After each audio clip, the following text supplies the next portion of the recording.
He's up front, over the right-hand side, stretches for the end zone and in. Touchdown, Maroons. Got it. Fires his right. We first away. Got it. Touchdown, Perry. Touchdown, Perry. We are the only Maroons. We are brothers ready to take the field and battle together. In his second season, the captain, Coach Cameron Bennett, is the architect to victory. The time is now. Perry, first down. It's time for Perry Maroon football. Game at the 15-yard line. Perry will take over. It must all be left on the field tonight. Touchdown, Perry.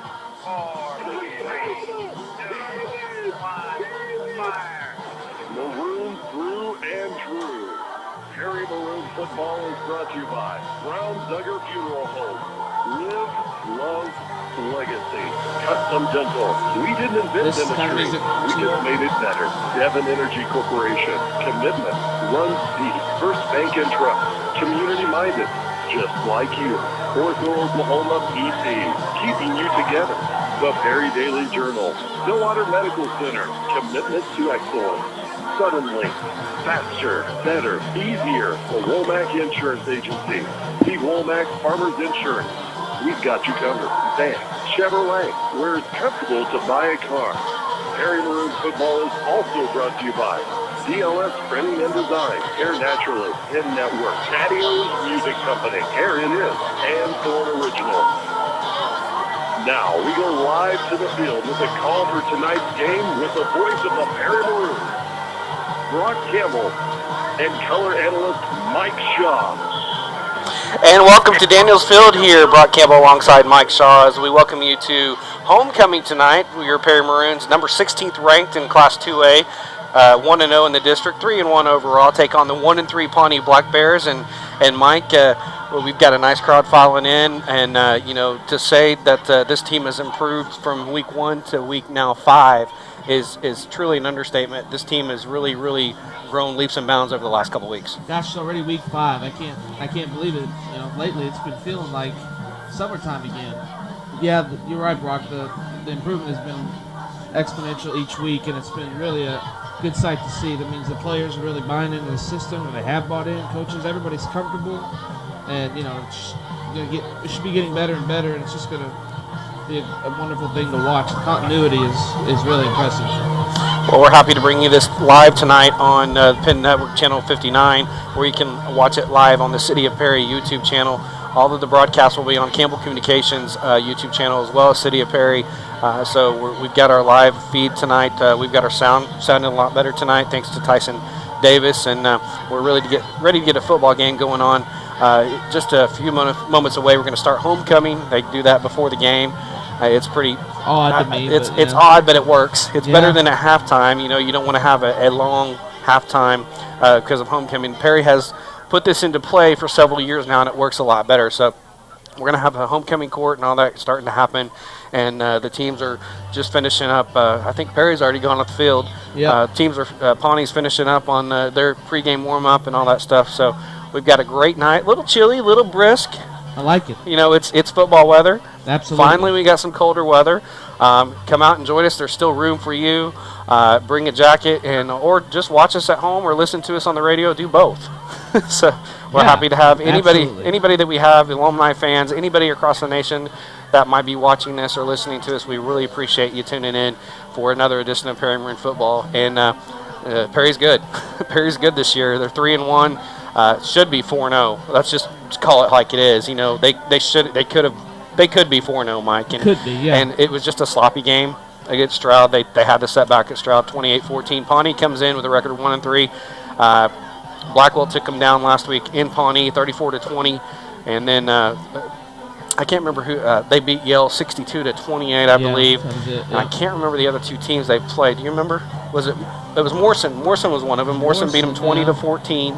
And I can't remember their week 1 game. I want to say it was Pawhuska, but I'm not sure. That sounds right. But they're not in our district. So that sounds right. They come in with a record of 1-3, and they really are a one-horse guy. We'll get into that more as we get into in-depth on Pawnee and the Black Bears and what you're going to see offensively and defensively tonight. So with that, we're going to take our first time out. You're listening to Perry Maroon Football on Triple Play Sports. You know the excitement of uncovering the great bargain?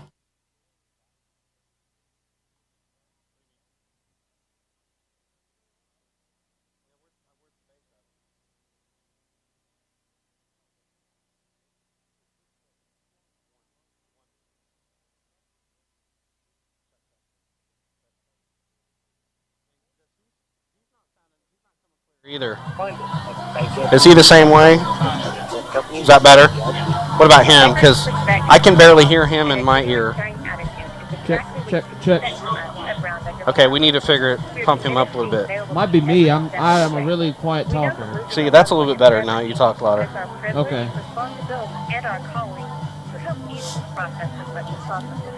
We're avid supporters of the Perry Maroons and welcome you to Camp Fort Spot. Mike, check. That's better. I said my name. That's weird. You said Mike. Mike 1, Mike 2. So talking into a mic. My name's Mike. That's something I would do. I'm glad I'm not the only person that does that kind of crap. Brock 1. There we go. Oh, wow, I can hear You turned up the gain, didn't you? Yikes. Okay, that's what he told me to do. That's what David told me to do one time. I'm really loud in my own ear. That's Okay, now weird. he's kind of hot on the amplifier. Let's turn him down a little bit. Let's turn me down a little bit. There, that's better. There we go. Yeah, there we go. Well, I'm buzzy. I'm hearing a buzz. Here, I'm like buzzy let me in turn, my ear. Here, Here, talk. Buzz. Yeah. Check. You're Check. killing Perry, me. We're almost back from break, touchdown. though. And I figured out the echo. I'm turning down the board op, so we don't have an echo this week because David told me to turn that down. Check. Okay. My mic fine? 2 fingers, I guess. Here we go. Let me turn it back on. Your friends and neighbors at First Bank are proud supporters of this community. First Bank is located at the corner of 7th and Delaware in Perry, or you can call them at 580-665-52 for all of your banking needs. They can trust community minded, just like you. And welcome back to Perry Maroons football here at Daniels Field, Perry, Oklahoma. Brock Campbell alongside Mike Shaw, and we're getting you set for the 5th week. We're in week 5 already, Halfway Mike. there, Where has yeah. the season gone? It seems, I've done this for 3 years, with my own company, and maybe 5 with, total. But it seems like high school football in general, when you start, especially when you broadcast it, it just seems like it flies. I agree. And us older guys, it seems like it flies every year. And then by the time with college football, they have so many games, we're like, okay, get it over with. Yeah, that's probably what it is. So I don't know. It's flying. We're in week 5, and Perry's ranked number 16th and 16 in 2A, and just it's new territory for the Maroons, and they're in first place in the district, early season, early going on the district. But Perry is got the weapons. They've got the firepower to compete with anybody in this district, and we are starting to see that. Absolutely. So let's move to Pawnee, because they're going to be the ones that are going to have to try and defend this tonight. And like I said, Pawnee comes in with a record of 1-3 overall, 0-1 in the district. They took a loss to who beat them in the district? They've already played a district game. I can't remember. No, it wasn't Tonkawa. Yes, it was Tonkawa. They played Tonkawa. Tonkawa beat them. That's the game I was missing. It was Tonkawa. Tonkawa beat them. Or somebody beat. No, wait. It's somebody. They're 0-1 in the district. I can't remember. I'm really a bad broadcaster right now because I thought I did my research, and I guess I didn't. But they're 0-1 in the district. We'll just say that. Anyways, they took the defeat to Blackwell last week, 34-20 in Pawnee. Their 2013 record was 2-8 with their head coach of Marlon Houston, who is no longer their head coach. They are coached this year by Russell Cook. He's a Pawnee alum. It's his first year as the head coach. Pawnee alum, OSU alum. He's been coaching for 9 years, and he's coached at Preg, Hartshorn, and Cushing. And Hartshorn is usually a pretty good football program as well as Preg and Cushing. So those are three schools that that he has on his resume. Absolutely. So, he's got to be a pretty decent coach to get in coaching positions at those schools. And I heard that he wanted to come to Perry this year. Yeah. But then the Pawnee job opened up, and he took the head coaching job. But anyways, we're going to talk about what they're going to bring offensively. He's told me they run a spread. But in watching the film this week, and we're so gracious to get the film every week from the Perry coaches, and that's they let us research and do our own study on every team every week. And the coach of Pawnee, Russell Cook, tells us that he's a spread offense. And I don't know about you, Mike, but I didn't see much spread. They do have some receiver sets there, but I saw that they're mostly a zone read offense, and that means that Nathan Brock, their quarterback, is going to take what he sees. He's going to either hand it off, or he's really not hesitant to take off his own. He's going to call his number about 70 or 80% of the time, at least what I saw on film. What did you see on film? I saw that. If it's a spread, it's what you would call a non-traditional. For sure, they run. In my opinion, they got a lot of wing backs that they use, which we call a flex. In the old days, a flex wing, flex bone sometimes where they use two wings that line up between the guard and the tackle on the offense, and they very rarely deploy a tight end. That wing plays as their H-back, so to speak, wide receiver, tight end. And, no, you're right. They'll run a lot of misdirections, traps, but misdirections to get you off balance because they don't have any size up the middle. So they have to run what I call east to west, even though the field is not east to west. Horizontal runs, try to get outside the tackles, and Brock's going to do that.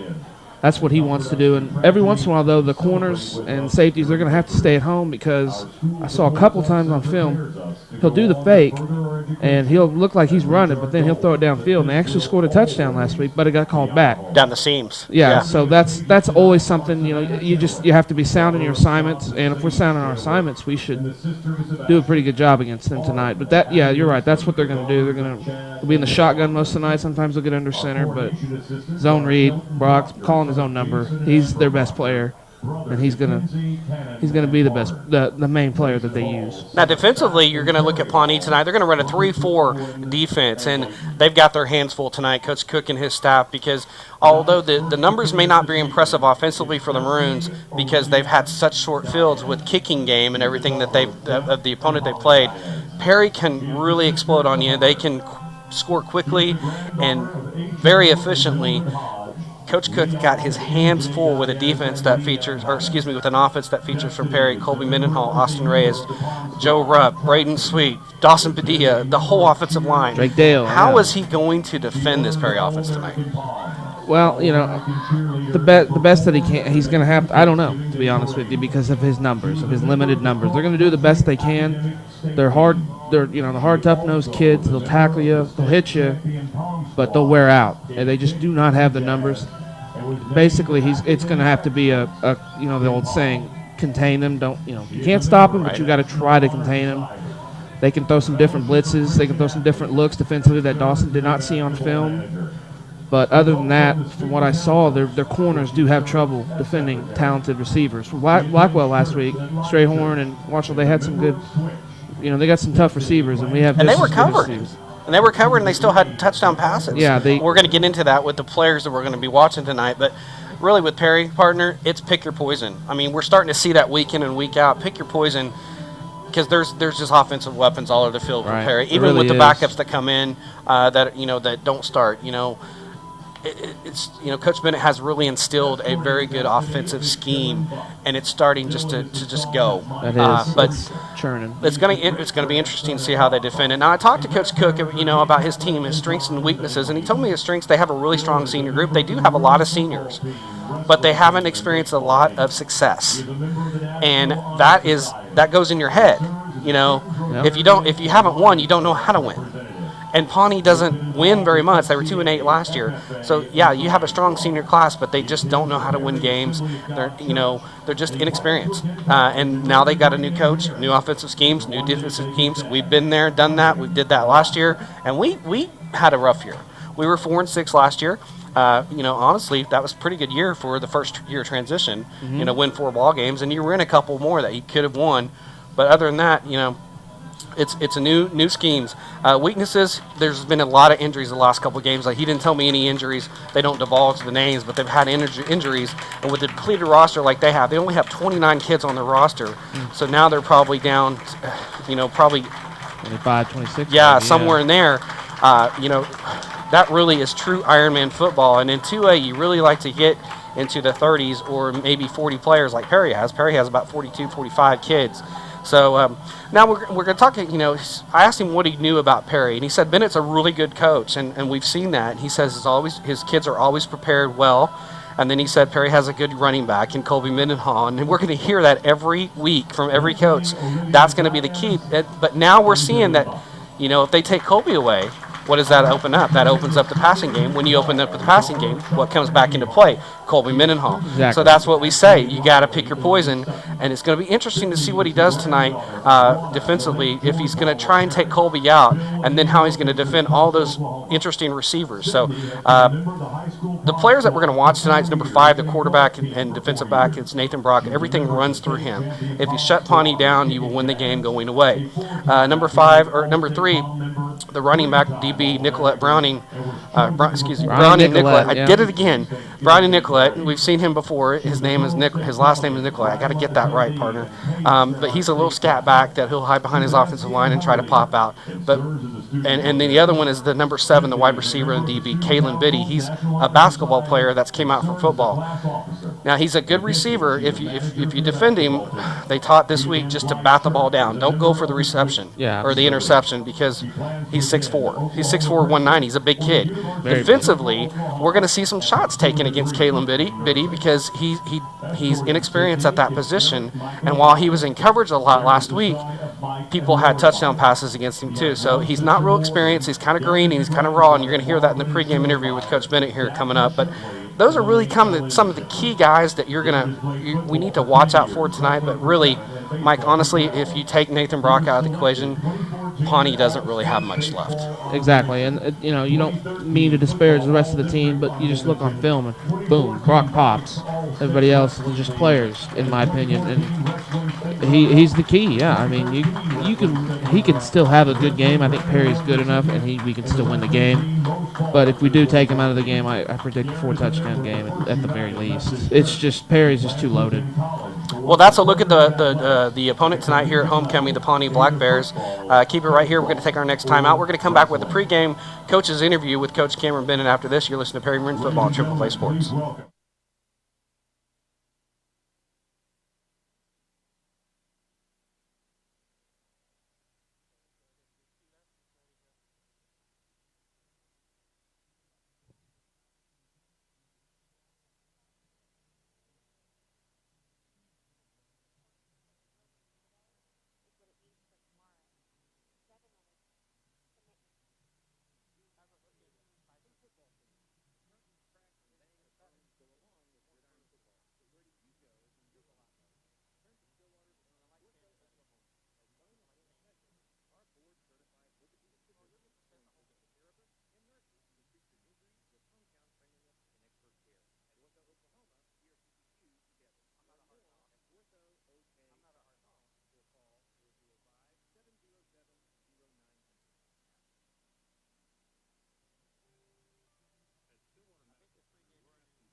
on staff, which we're Microphone glad went we out. have.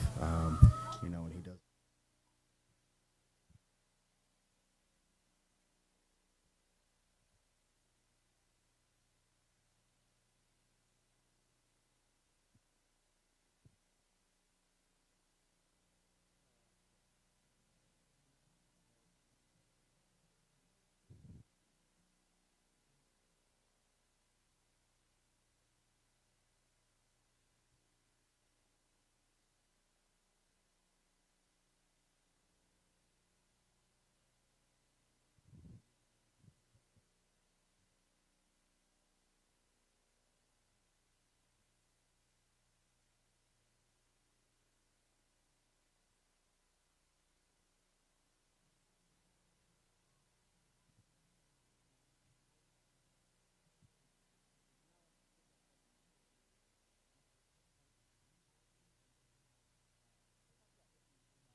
Of our Let's Get Acquainted appointment and get $100 off any new dental services found needed by Dr. Dewar. This Let's Get Acquainted appointment Time to go to includes the exams, x-rays, and a private consultation for only $38. Go for it, because I can do the lamps and everything. Go. 2310 right now and tell our team you want the Perry Maroons fan special. Go Maroons, go! Duty, neighbors united for the common good. Honor, the faith that dedication to a noble cause is right. Am I good? Just Centered? good. Country, a vow to support our nation's people during desperate times. Duty, honor. Mike's trying to find a way to the bathroom. We're the Army National Guard. Call 1-800-GO. Can't?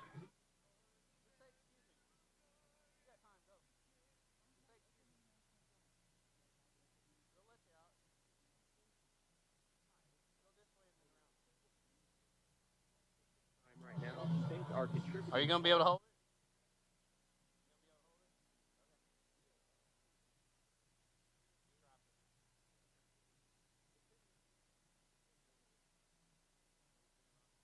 Board of Campbell Communications and the Perry Maroons. Without you, our broadcasts are not possible. Thanks again, and go Maroons!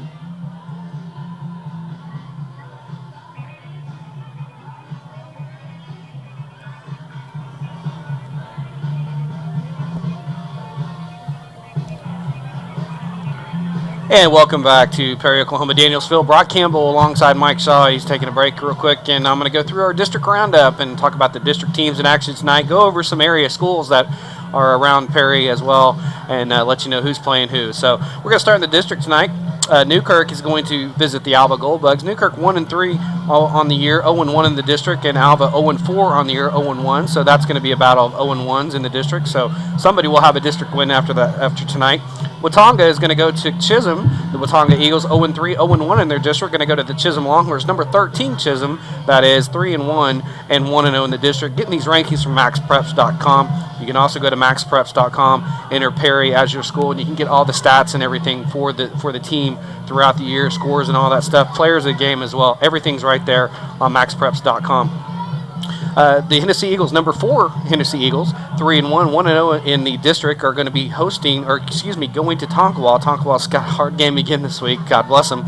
They're 1-3, 0-1 in the district, so they're going to be hosting the Hennessy Eagles. And then, of course, here Pawnee is here, 1-3, 0-1 in the district, taking on your number 16th ranked Perry Maroons at 3-1 and 1-0 in the district as well.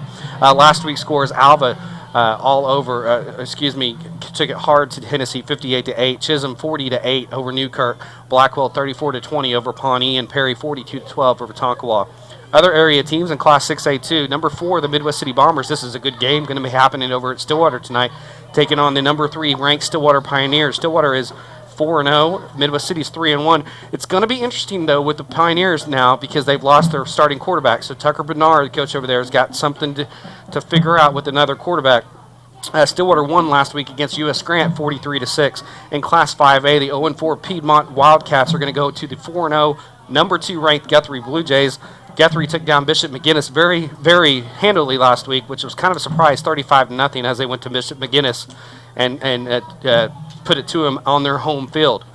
In Class 3A, the Perkins Trion Demons, number 15th ranked, they're 3-1. They're going to be going to the Oklahoma Centennial Bison, 1-3. Perkins won a thriller last week against Cushing, 50-49. In Class A, 4-0, number 10 Morrison Wildcats are going to the 3-1, number 12 Christian Heritage Crusaders. They won 46-12 over Mounds. We're going to have our national anthem real quick.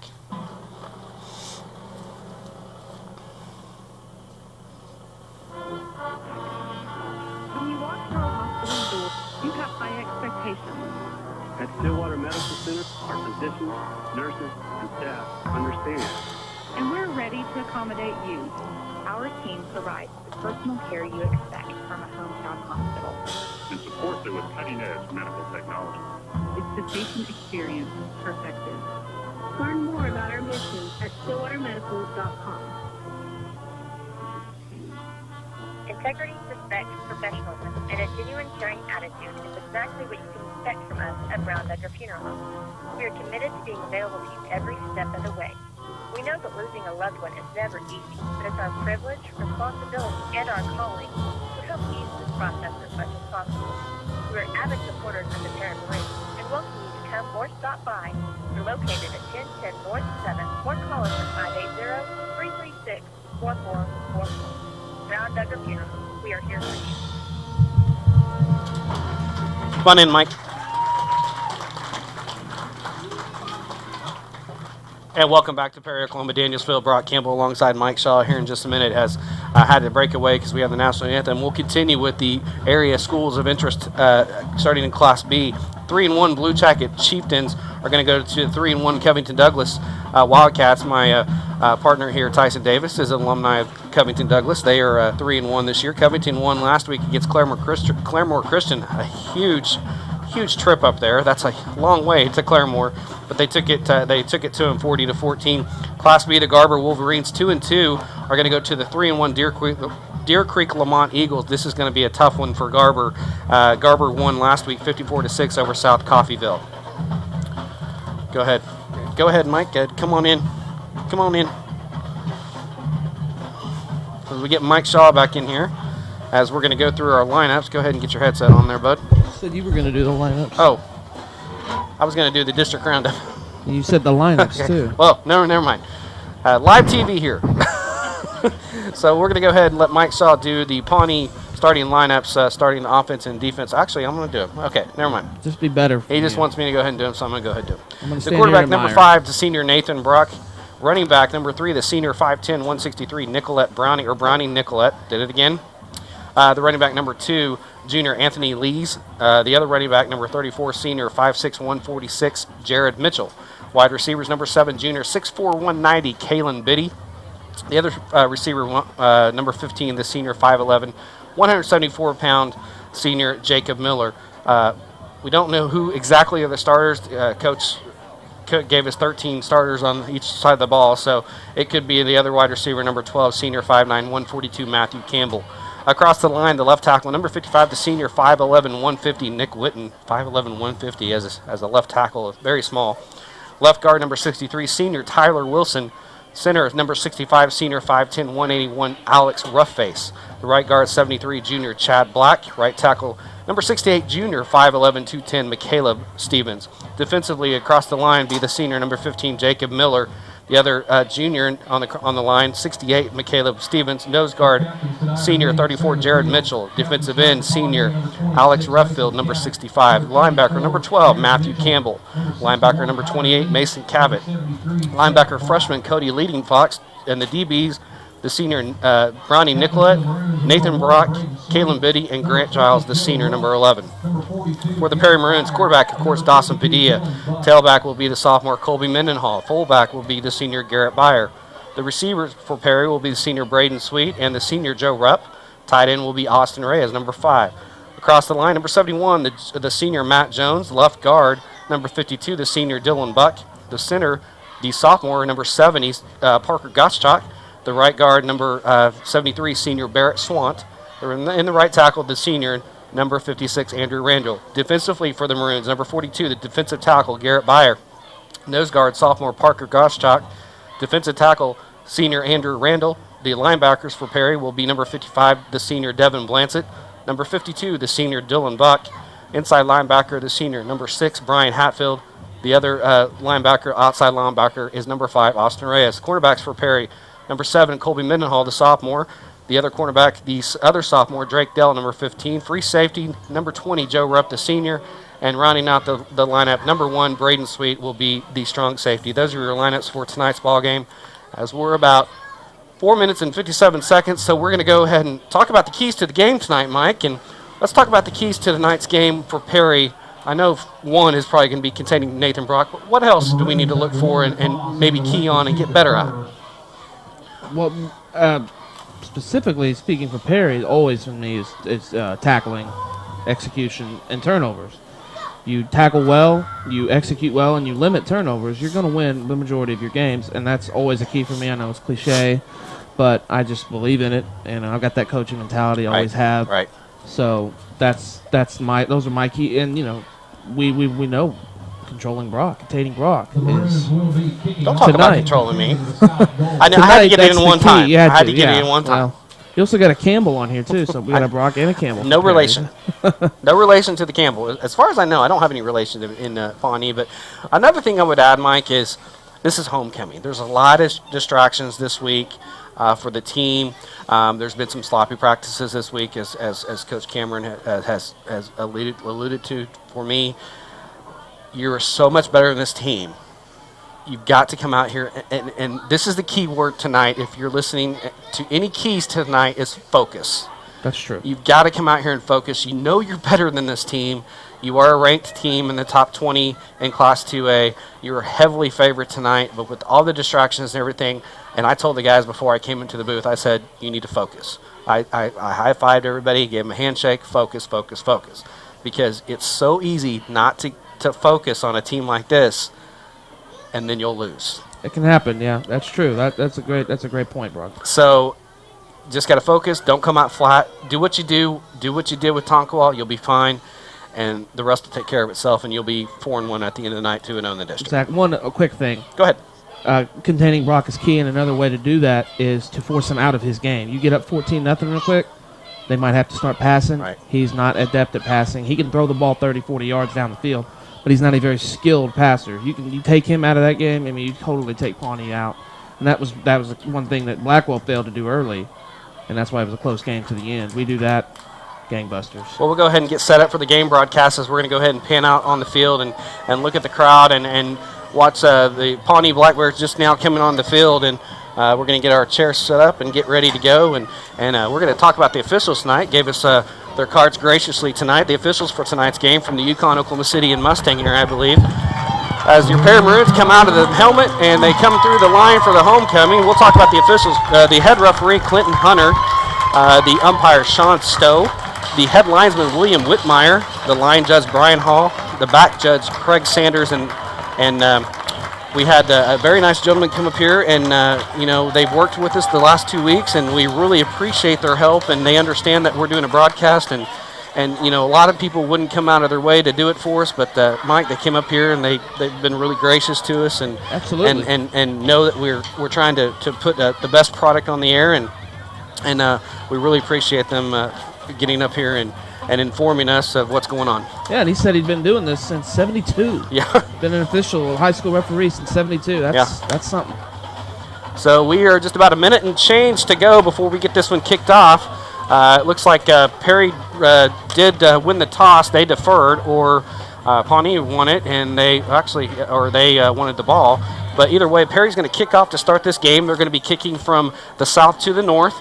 That's how the field goes. So Perry will going to the north end zone, and we'll be defending the south, and Pawnee will do the exact opposite of that. So we're going to have Garrett Byer, the senior, is going to start ball game kickoff here really quickly. And I want to thank all of our sponsors up and down the line. Thank you for listening to us tonight. Happy to have you along. Brock Campbell alongside Mike Shaw as we are live here from Perry, Oklahoma, Daniels Field. Homecoming as the first of 3 home games for the Perry Maroons, and got this one tonight, and then you got 2 big games coming up the next 2 weeks with Cashin and Hennessy. But first things first, Mike, got to take care of Pawnee, and absolutely, and definitely think that will happen tonight. We got a sparse crowd over there from Pawnee, but you got the band over there way away from their crowd. They're over there in the corner, just kind of nestled over there. Good night for football, kind of chilly, brisk. Got a nice crowd, and we're happy to have you along.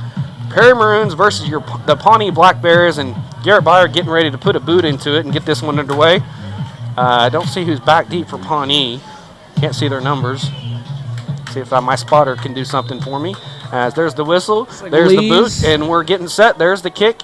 It's going to be taken about the 25 across the 30. Cuts up to the middle of the field. Gets tackled right at the 35-yard line. That's where Pawnee's going to start, at the 35. That kickoff was about, 5, 10, 15, 20, 25, 25-yard kickoff for Garrett Byer. It was Miller on the return, partner. And that was Miller, Jacob Miller on the return, number 15, as Pawnee will have it 1st and 10 from their own 35-yard line as we start the first play of the game upcoming. Nathan Brock brings them to the line of scrimmage. 3 receivers set, 3 to the near, 1 to the far, 1 back set. gets a snap. He's going to give it to his running back. That's Nicolette. Cuts back across the 40, 45, and he's going to be tackled across the 45 to the 50 to the 45-yard line to Perry. That's a huge pickup. Wow. That's a 20-yard pickup and a first down for Pawnee. And just, you said it, partner, it's tackling right there, and the first play goes for 20 yards. Wow, that was just a simple. They were in a spread that time, partner. I didn't see any flex bone wing there. And they did. A simple read handoff. They did come out in a spread. You're correct, and they're coming out with two receivers now, one at the far, one at the near. And now they've got a flex bone package. Brock stands in the shotgun, gets a snap. He's going to hand it off to Nicolette again around the left side, and good contain, gets across the 45. Got a flag on the play. That's usually going to be holding, but still, we got a Maroon down too in the backfield, right at midfield. That might be Brian Hatfield. Yeah, that was unfortunate. I hope the kid's okay. He's been playing really well this year. It is Brian Hatfield. He's holding his right arm. That's not good. And we've got a timeout. And I'll tell you what, we'll take one with him. You're listening to Perry Maroon Football on Triple Play Sports.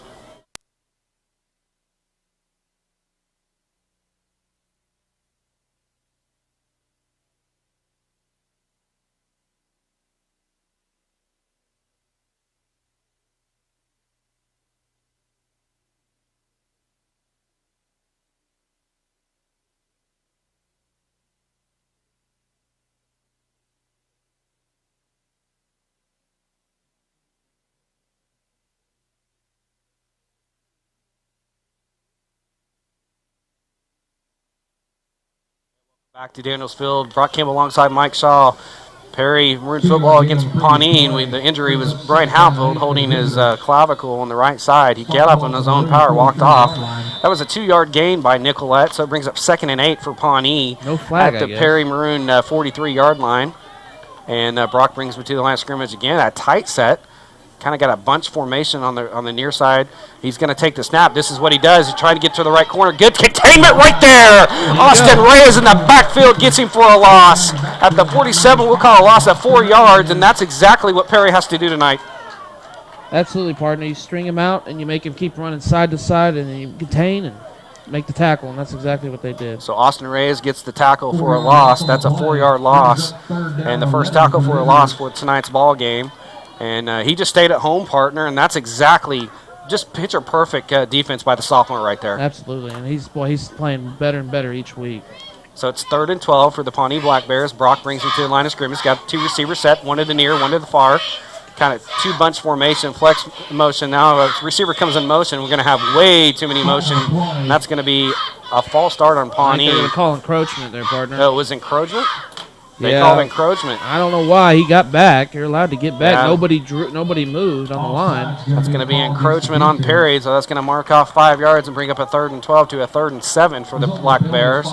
But that was kind of a chaotic set right there anyway. You had way too many people on the right side of the line of scrimmage. It was just really jumbled.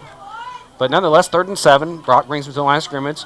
Now we got 4 receivers set, 2 to the near, 2 to the far, 1 back set. Brock in the shotgun, takes a snap, back to pass, rolling to his right. He passes. It's off the fingertips, and he was open. That was Miller, I believe. Excuse me, no, that was number 21. That was Caleb Pershall, and he was open, partner. The pass is a little high. It's 4th down and 7 for Pawnee. Yep, and that's what I was talking about earlier. He can get the ball out, but he's not terribly accurate, and that was an example of it right there. Had open receivers, threw it too high. So the first play of the game went for 20 yards, and after that, Perry stymied the drive. So good job by the Maroons. They're going to get the ball. Back deep to receive is Drake Dell. Back to punt is Brownie Nicolette for Pawnee. Gets a snap. That's Brock. Gets a boot into it. It's going to go out. We're going to call it around the, they gave a generous spot. Yeah, walk back down here. There we go. He was going to call it out about the 15, but he marks down about the 17. That's where Perry's going to start. 1st and 10 from their own 17-yard line.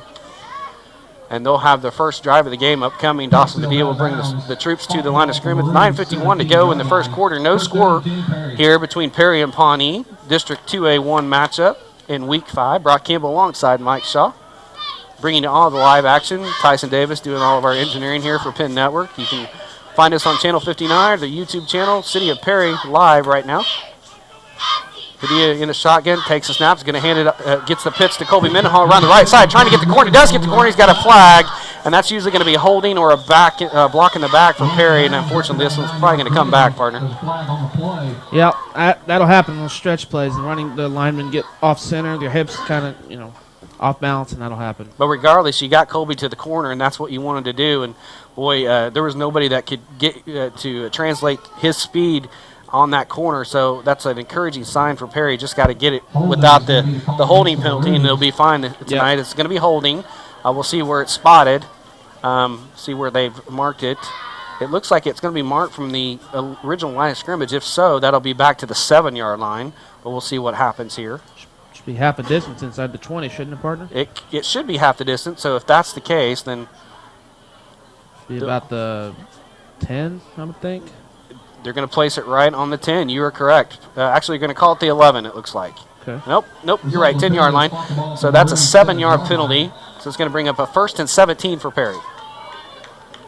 Padilla gets the troops to the line of scrimmage in the shotgun again. 4 receiver set, 2 to the near, 2 to the far.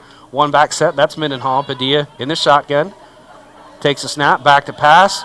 Looking, he's going to throw a long pass down the right side, or the left sideline, and it was intended for Braden Sweet, knocked down by number 80. Very good defense. That was Gavin Godberson. Pass was a little behind him, and if he leads him a little bit more, that might be 6, partner. Yeah, I agree, partner. That's a tough throw. He's throwing all the way across the field from the far end of our 20, and that's about a 50-yard throw with the diagonal up. So that's a tough throw for Padilla, but almost got it there. Good play by 80.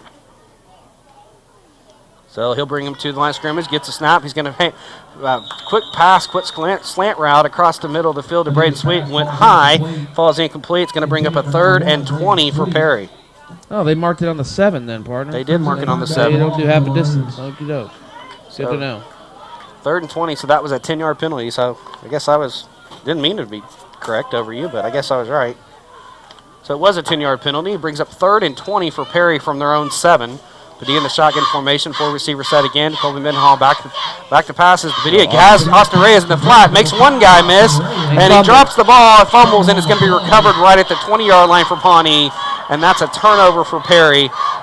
And this is not going good for Perry so far. No, partner, you're right. And Reyes has fumbled a couple other times on the air. He kind of holds the ball away from his body when he carries sometimes. Yeah, he's got to correct that. You're right.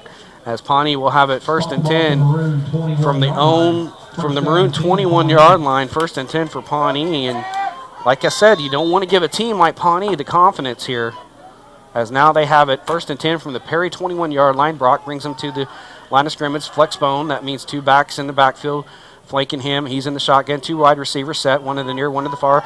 Counter play, and it goes nowhere. The 2 running backs basically ran into each other, Mike, and then Perry sniffed it out. That was Nicolette. He's going to be hitting the backfield for a 2-yard loss. Brings up 2nd and 12. Austin Reyes in on the stop for the Maroons once again, plugging up that the backfield. So it'll be 2nd and 12. They say from the 24-yard line that would be a 3-yard loss, but they've got it marked at the 24, so we'll give it officially a 3-yard loss. So 2nd and 13 for Pawnee upcoming. Now they come out with a spread formation, 3 receivers to the near side, 1 to the far, 1 back set. Nathan Brock in the shotgun, takes a snap, passes the slant route. It falls incomplete, and he had a receiver there, but it just wasn't accurate again. Yeah, he had a low throw. Pass intended for number 7, and Kalen Biddy just couldn't make the catch. Yeah, you don't want to go low with him. Kalen Biddy, 6'4", 190. Don't be afraid to throw it high on him. But exactly. He went as low as he possibly could, and that 6'4" frame couldn't go down and get it from Kalen Biddy. So it brings up 3rd and 13 for the Black Bears from the Perry Maroon 24-yard line. 8:41 to go, first quarter, no score. Now Pawnee comes out with a spread offense. 3 receivers in the near, 1 to the far, 1 back set. Brock in the shotgun, takes a snap, back to pass, straight back to pass, still looking. Now he's going to get flushed, and he's going to get sacked by Austin Reyes. Got him by the shoestring, and it's going to be another loss. Actually, he might have given him a gain about 2 yards. He did give him a gain 2 yards, but 3 yards on the play, actually. So, but Austin Reyes, Johnny on the spot, got him on the shoelaces. Actually, no, it's a 1-yard loss back to the 25. So 4th and 14 upcoming for Pawnee. And we've got a timeout. Pawnee wants to take one. We're going to take one with him, get our timeouts out of the way for the first quarter. You're listening to Perry Maroon Football on Triple Play Sports.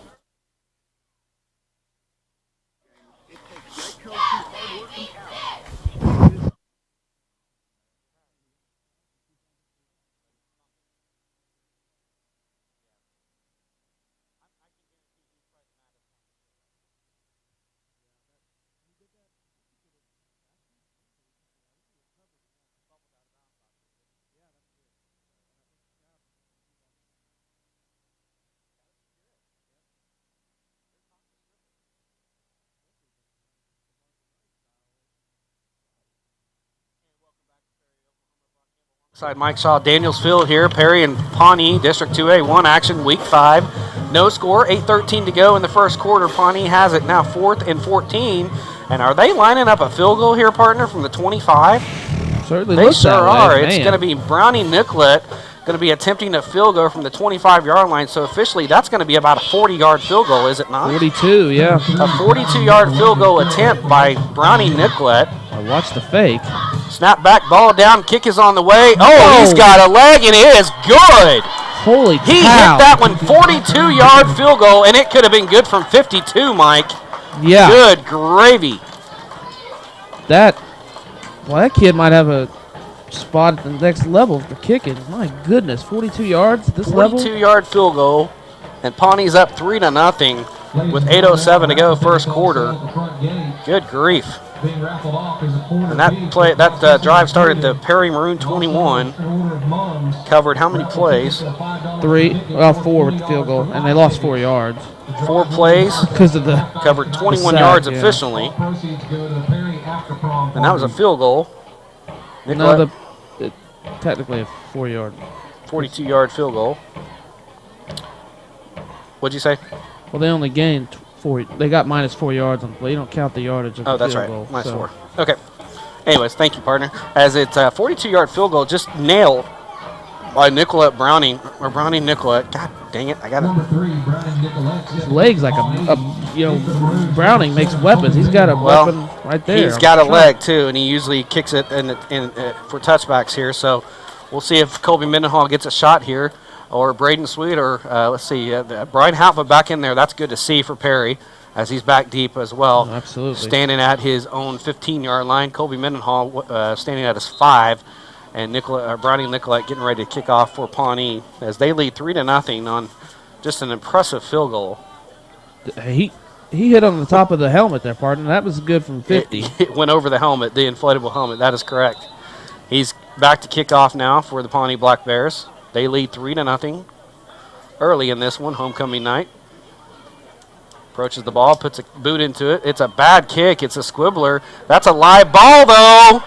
You got to get the ball, and it went out of bounds, fortunately, for Perry. That was dangerous, partner. Yeah, Pawnee almost fell on that one. Yeah, sometimes I think like it was... that was Devin Blancett. Sometimes those linemen they don't know that, technically all the time know that it's a live ball, but you got to have a little more sense of urgency there. Yeah, the senior Devin Blancett, I think, either knocked it out of bounds or it went out of bounds, but that was dangerous as Dawson Padilla brings the troops to the line of scrimmage for the second drive of the game. Shotgun formation. 2 receiver set now. They've got an interesting package in the backfield now. 2 backs, and then Colby Mendenhall behind him. Gets the snap, gets across the left corner, gets across the 40, and boy, he is awkwardly tackled as he gets to the 42-yard line. And he's right at the sticks, needed 10. He's right at the sticks. As he took they had 2 backs behind Dawson Padilla and Colby behind him, so they had essentially, in essence, 2 blockers for Colby Mendenhall. He got the snap, got around the left corner and the diamond actually, and he needed 10. He's right at the sticks. They're going to give him the first down. That's 10-yard pickup and a first down for Perry, their first of the night. Well, I like that. It's a little wrinkle we haven't seen yet, a full diamond look. That was a full diamond. A lot of teams are running it nowadays. Full diamond look again for Perry. We've got 2 receivers, one to the near, one to the far. Padilla in the shotgun in that full diamond. Gets a snap, is going to hand it to Colby Mendenhall right up around the right side. Tried to get the corner, fell forward to about the 45-yard line, so we'll give him a pickup of 2 yards in the play officially. Brings up 2nd and 8 for the Maroons. Number 15, Jacob Miller, in on the stop for the Black Bears. And what that does is, just essentially, like you said, just creates 2 more lead blockers. I like it. 2nd and 8 for Perry. Full diamond look again. 2 receiver set once again. One to the near, one to the far. Padilla in the shotgun formation, about 5 yards from the line of scrimmage. Gets the snap. He's going to hand it off to Brian Hatfield around the right side, trying to get the quarter. He does get it. 45, 40, cuts it up across the 50, and we'll call him down to the 46-yard line. That's a pickup of 5 and almost 9 yards. He needed 8. Actually, wait. He needed 8. He's right at the sticks once again. He might have got 7.5. My bad. He's right there, and they're going to have to measure this one. I think he's a couple chain link short.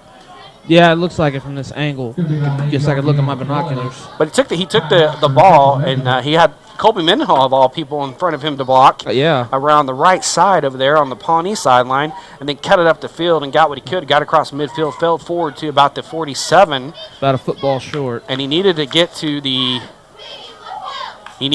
47, so he's about a half a football, like you said, short. Go ahead and give him. I know it's just the 1 to go. I'm giving him 8 yards on that carry. Because I'm not going to do any kind of equations. So we'll give him 8 yards on the carry. And we'll call it third and inches for Perry. It's not and 1 to go. It's a third and like a football, half a football. But they can't put that up on the scoreboard because they don't have technology. But this is good. Perry's not very good conversion on third down, and they don't get the third down very often. They don't. So here's an attempt, third and inches. Practice makes perfect. We're going to have the full diamond look once again.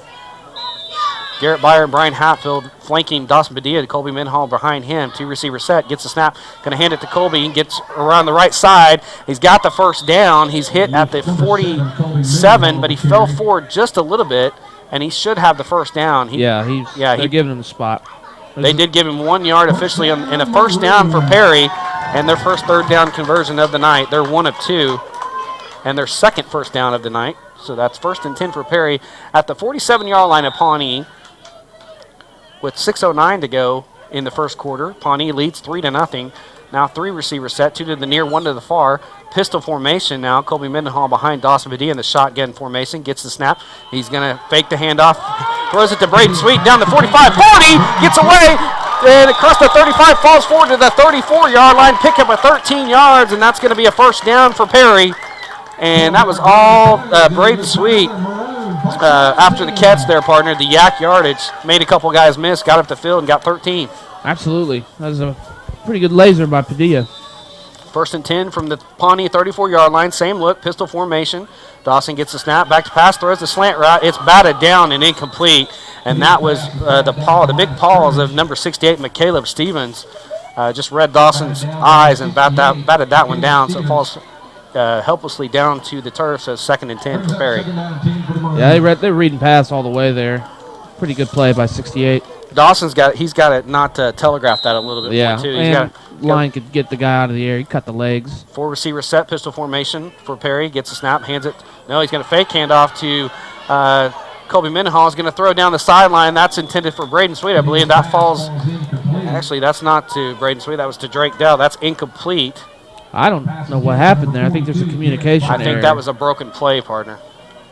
It didn't look like anything that I've seen run in practice at all. No, and in the end, Dale just tried his best just to get out there and leak out a little bit, but nothing. And he nearly did, actually. Yeah? It wasn't pretty, but it almost put some air under it. You never know. So 3rd and 10 for Perry. 4 receiver set, 2 to the near, 2 to the far. Pistol formation, Dawson Padilla in shotgun formation. Back behind him, Colby Mendenhall. Gets a snap. Back to pass. Now he pump fakes. Going to go for Drake Dill down the right sideline. It's behind him and had him turn around. It falls incomplete, out of bounds. So it's going to bring up 4th and 10 for Perry. Dawson's just a little off tonight. I don't know if he's jitters or I don't know what it is. He's been high and wide. And Number 21, Caleb Purcell. See if he can get under control here. Looks like they're going to go for it, partner. So it brings up 4th and 10. Oh, well, I forget. For Perry from the Pawnee 34-yard line. Well, they're going.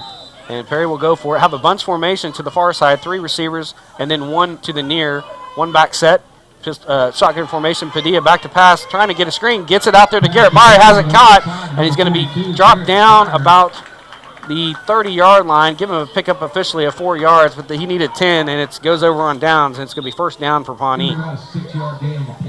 Actually gave him 6 on the play. So Pawnee will have it 1st and 10 from their own 30. actually their own 29-yard line, we'll call it. First down and 10 for Pawnee, and just a drive that stalled there for Perry. Mike, Perry, we were afraid of this, have come out a little flat in this ball game. Yeah, they have. They had not come out ready to play like we thought they should. So Pawnee will have it at the Perry 28-yard line. Now we've got Nathan Brock back in the shotgun formation. That flex bone look, gets a snap. He's going to take his own number and goes up the middle and gets a guy, got out a couple tackles, and he squirts his way forward to about the 39, or excuse me, the, let's see whether that is the 34-yard line. That's a 6-yard pickup, Mike, when he was stopped in the backfield. Just poor tackling once again. Yeah, and he's a tough runner, like we said. Kind of had my head down on that play, partner. Sorry about that. Trying to work the. So 2nd and 4 upcoming for Pawnee. Brock brings him to the line of scrimmage again. 2 receiver set, 1 to the near, 1 to the far, 1 back set now. And the pistol look as well. Brock gets a snap, fakes it. He's going to go around the right side, breaks a couple tackles, falls forward to the 46-yard line. That's a pickup of 12 yards, and just poor. Actually, you're going to pick up a 13 to the 47. It's just poor tackling the first down for Pawnee right now. Yeah, I don't know. I don't like to harp on stuff, but Byer was getting held on that play. I think that's the reason the hole was open that wide. So 1st and 10 from the Perry 47-yard line. Pawnee having success running the ball, and this is what we talked about, containing Nathan Brock, and so far it's not happening. Flexbone look again. He's going to hand it off, and it's to Lees, and he goes nowhere, hit at the line of scrimmage, and dropped there for no gain on the play. Lees, number 22. 4:11 to go in the first quarter. Pawnee leads at 3-0 on your Perry Maroons, as Perry has come out flat homecoming night. Going to have to get a little bit more fire. I want to see some leadership out there right now, but right now is just trying to figure out how to stop Nathan Brock and the Pawnee Black Bears. Now we got a really spread offense. Got 4 receivers. 1 comes in motion. Handoff's going to give it to Brownie Nicolette. He cuts it across the midfield, up the middle of the field, falls forward to the 49-yard line. That's a pickup of 4 yards in the play, and it brings up 3rd and 6 for Pawnee. That was Nicolette, right? That was Nicolette. Sorry. That's right. Well, 3rd and 6 upcoming for Pawnee. Big 3rd down for Perry. Have to contain Brock as well, because he will go with this juncture as well. You got a strong side over there on the left side. Lots of running room. Pistol formation. Brock gets a snap. Back to pass. Under pressure. Big time pressure. Intercepted! Across the middle field. Austin Reyes. 45. And he gets across midfield. And Perry's going to have it at the 50-yard line. But we're going to have a block in the back by Perry, I believe. But Perry's still going to have the ball. But, yeah. That was a good scheme there by Lindsley, right? D coordinator? No, that was Coach Long. Kevin Long. Kevin Long, my apologies. Dialing up a blitz there on 3rd and sure medium.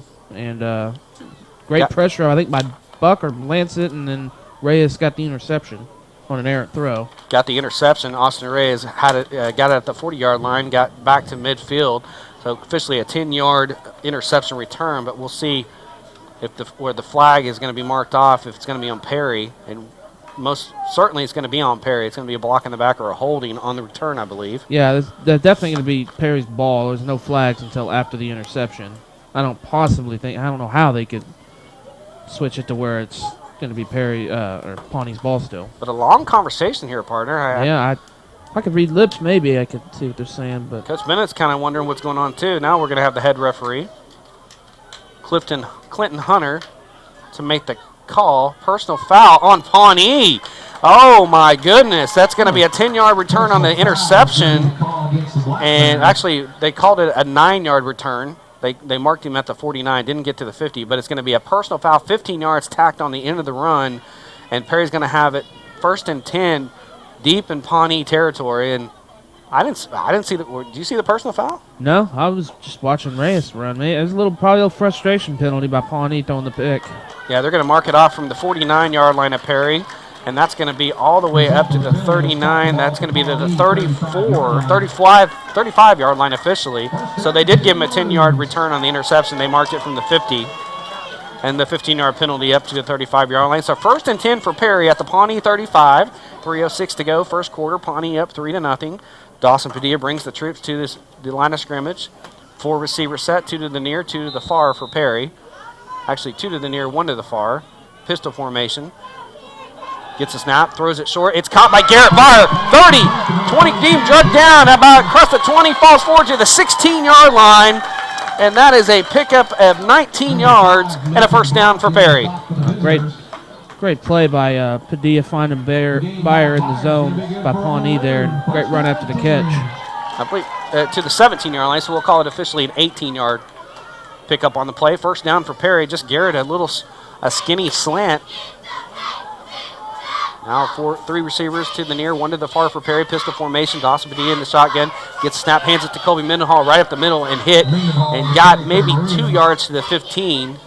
Yeah, we'll give him a 2-yard pickup to the 15-yard line. So 2nd and 8 for Perry with 2:35 to go in the first quarter. Great. I couldn't see who that was on the tackle. I couldn't. Great individual stop taking Colby down on one-on-one. That's not easy to do. So 2nd and 8 for Perry. From the 15-yard line of Pawnee, Dawson Padilla, shotgun formation, pistol formation, gets snaps, going to fake handoff, throws it to Garrett down the line of scrimmage to the left side, makes a couple nifty misses, tries to get to the 10, maybe got to the 12. We'll give him a pickup of 3 yards. That'll bring up a 3rd and 5 for Perry. Boy, that's a quick feed there by Garrett. We've got a timeout and another injury. Can't see who it is. Everybody's in the way. It's a Pawnee Black Bear. We've got our timeouts in, so they're giving us a timeout. We'll keep it right here, but let's go over the game so far right now, Mike. Pawnee comes out and in full blazing, doing what they do, running Brock, and then they've got Nicolette's found some running room, and it just containment's not there right now in the first quarter for Perry. Nice response now. With this drive, we do have a Perry Maroon injured right now. I can't see who it is. No, it's a Black Bear. Oh, it is okay. My bad. It's Coach Bennett is hovering over. He's just out there. Hell, it looks like number 5. If it's Nathan Brock, that is going to be huge for Pawnee. We hope that's not the case. It does kind of look like Nathan Brock. It looks like number 5. It is number 5. It is their oh my God. Oh, man, it's their quarterback. He's to his feet. And you don't want to ever see anybody get hurt, especially a player of that caliber for Pawnee. And he's going to try and walk it off. He's gingerly walking on his right foot. Yeah, he's favoring his right foot. Man. He'll have to play. He'll have to sit out at least to play. He's got to come out of play. That's the thing with their numbers. Brock has to play linebacker or defensive back all game. And I think what happened is when Garrett cut that one back, I think he got blocked pretty. Rolled up maybe. Basically, a rolled up or on that pick block as Garrett come back to the center of the field. I think that's what happened. I mean, that's the blocking scheme for Perry. I just think he just got, for lack of better word, he just got lit up. Yeah. I mean, that just happens, but. It's going to be 3rd and 5. We'll call it 3rd and 6 for Perry at the 12-yard line. I said it was 3rd and 5. They gave Garrett 2 on that then, didn't they?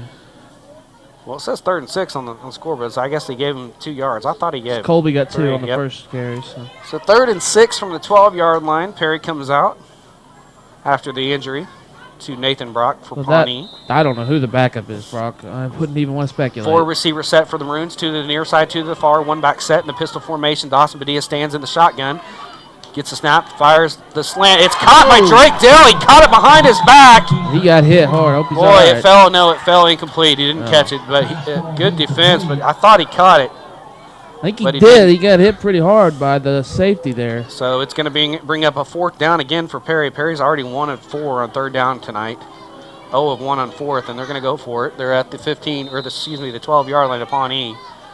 4 receiver set once again for the Maroons. Pistol formation, Colby Mendenhall behind Dawson Padilla in the shotgun.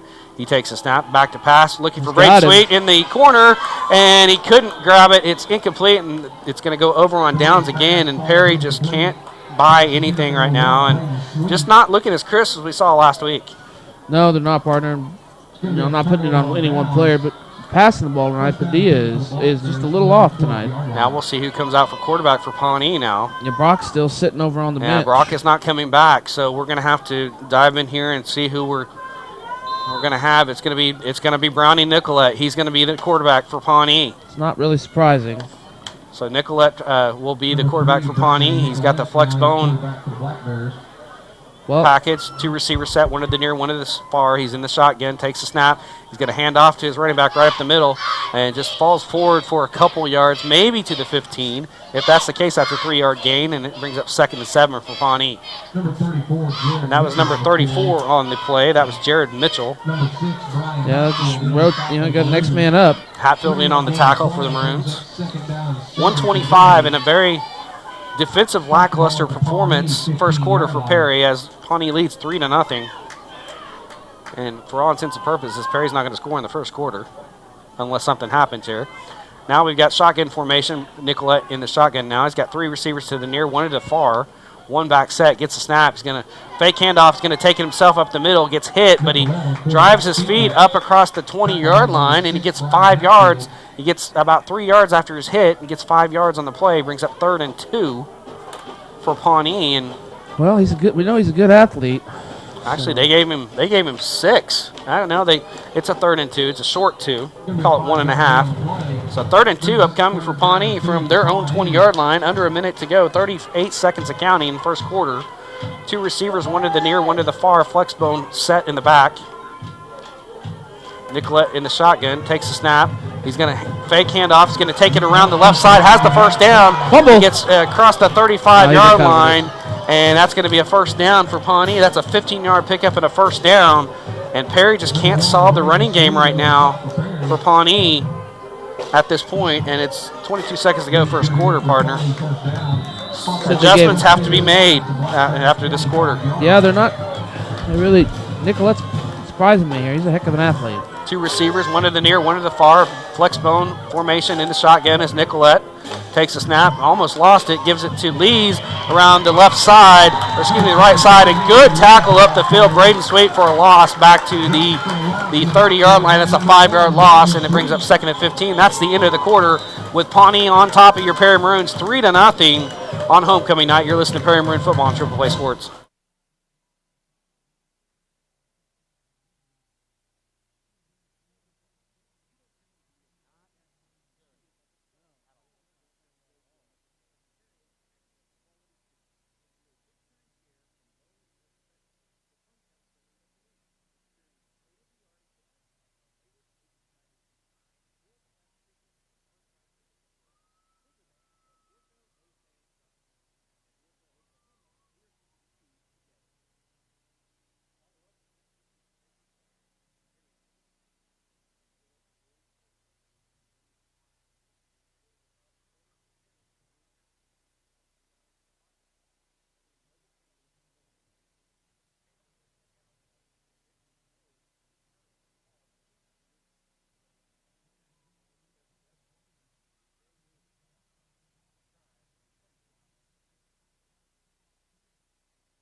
Welcome back to Perry, Oklahoma, Danielsville. Brock Campbell alongside Mike Shaw. I want to tell you this game is sponsored in part by Devon Energy, who take pride in supporting local communities and events where they operate.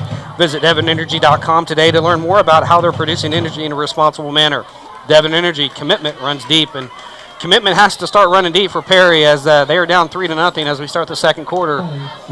As Nicolette in there at quarterback again, shotgun formation, 3 receivers to the near, 1 to the far. He fumbles a snap back at the 25-yard line, so it's going to be another 5-yard loss, and it's going to bring up a 3rd and 20 for Pawnee from the 25-yard line. So you got what you wanted. You got him going the other way, partner. Now you just got to start putting some drives together, put some points on the board, and really start making Pawnee doubt that they have any chance in this ballgame. Absolutely. And Brock is up off the bench, but I don't know when he's going to be able to get back in. You know, he's such a running quarterback, and he was favoring that right foot, and that's his plant foot. He might not come in for a while, partner. Yeah, that's definitely going to hamper him. Nicolette in the shotgun formation again, 2 receivers. 1 to the near, 1 to the far, gets the shotgun snap, back to pass. He's under pressure, and he's going to be sacked, and that's Austin Reyes again. The ball comes loose. It's fumbled. It's picked up again by a touchdown. Perry, as he picked it up at the 10-yard line, hobbled in for 10 yards on the fumble recovery, and Perry's up 6-3. Wow. Browning was just under pressure. Austin Reyes will give him the credit on the sack and the fumble recovery. He caused a fumble. on Nicolette Browning. Browning Nicolette did it again, and he was under pressure. He just lost the ball, had the ball way out here like you're taught not to do, and Garrett Byer picked it up off the ground from 10 yards out, rumbled in for the score. Touchdown Perry, 6-3, and I think they're going to set up for 2-point conversion here. They are, partner. Dos Petita takes snap. It's a broken play, and now he's going to run for his life. It's no good. It's going to be 6-3 with 11:08 to go in the second quarter. Perry up now, 6-3 on the Pawnee Black Bears. You're listening to Perry Maroons football on Triple Play Sports.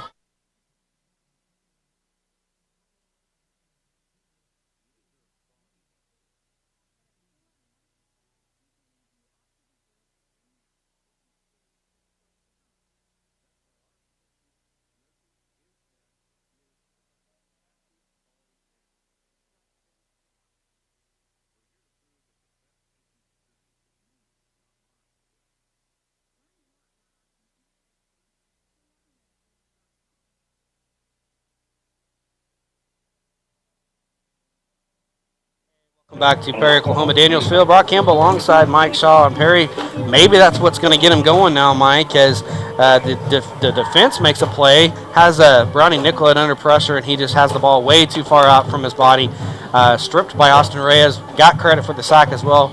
Returned by Garrett Byer, 10 yards. Touchdown. 2-point conversion was no good, and now it's 6-3. So now, what's that going to do for this Perry Maroon team now? Oh, it's going to pump them up tremendously. That's going to give them so much more momentum now. And I think it's going to, as they say, turn the tide in this game. And we could see it start going upward hill for us from here on out. Well, it's 6-3, 11:08. Pawnee's quarterback Nathan Brock is out injured right now. Don't see when he's maybe going to come back in. Brownie Nicolette is now the quarterback for Pawnee. That has to have some mental aspect on Pawnee as well. As there's a kickoff, Garrett Byer going to be taken by the up man at the 25, crosses the 30, cuts back to the center field. Hit hard right there at the 34-yard line. So that's going to be a 5, 10, 15, 20, 25. We'll call it 26-yard kickoff for Garrett Byer. First down for Pawnee from their own 34. Spot the ball at the Pawnee 34-yard line. First down and 10 for the visitors. So Brownie Nicolette comes out with his troops once again, his second drive as quarterback. And that actually takes away from what they want to run, too, because Brownie Nicolette's a running back partner. Now he's forced to be a quarterback. You're making another guy. He just went out, though. He's going over to talk to the coach. No, Brock's back in. He's got to be. Nicolette just went to the sideline. Yeah, Nathan Brock is now back in. Good to see him back. No, that's Miller, partner. Actually, that's Jacob Miller. Interesting.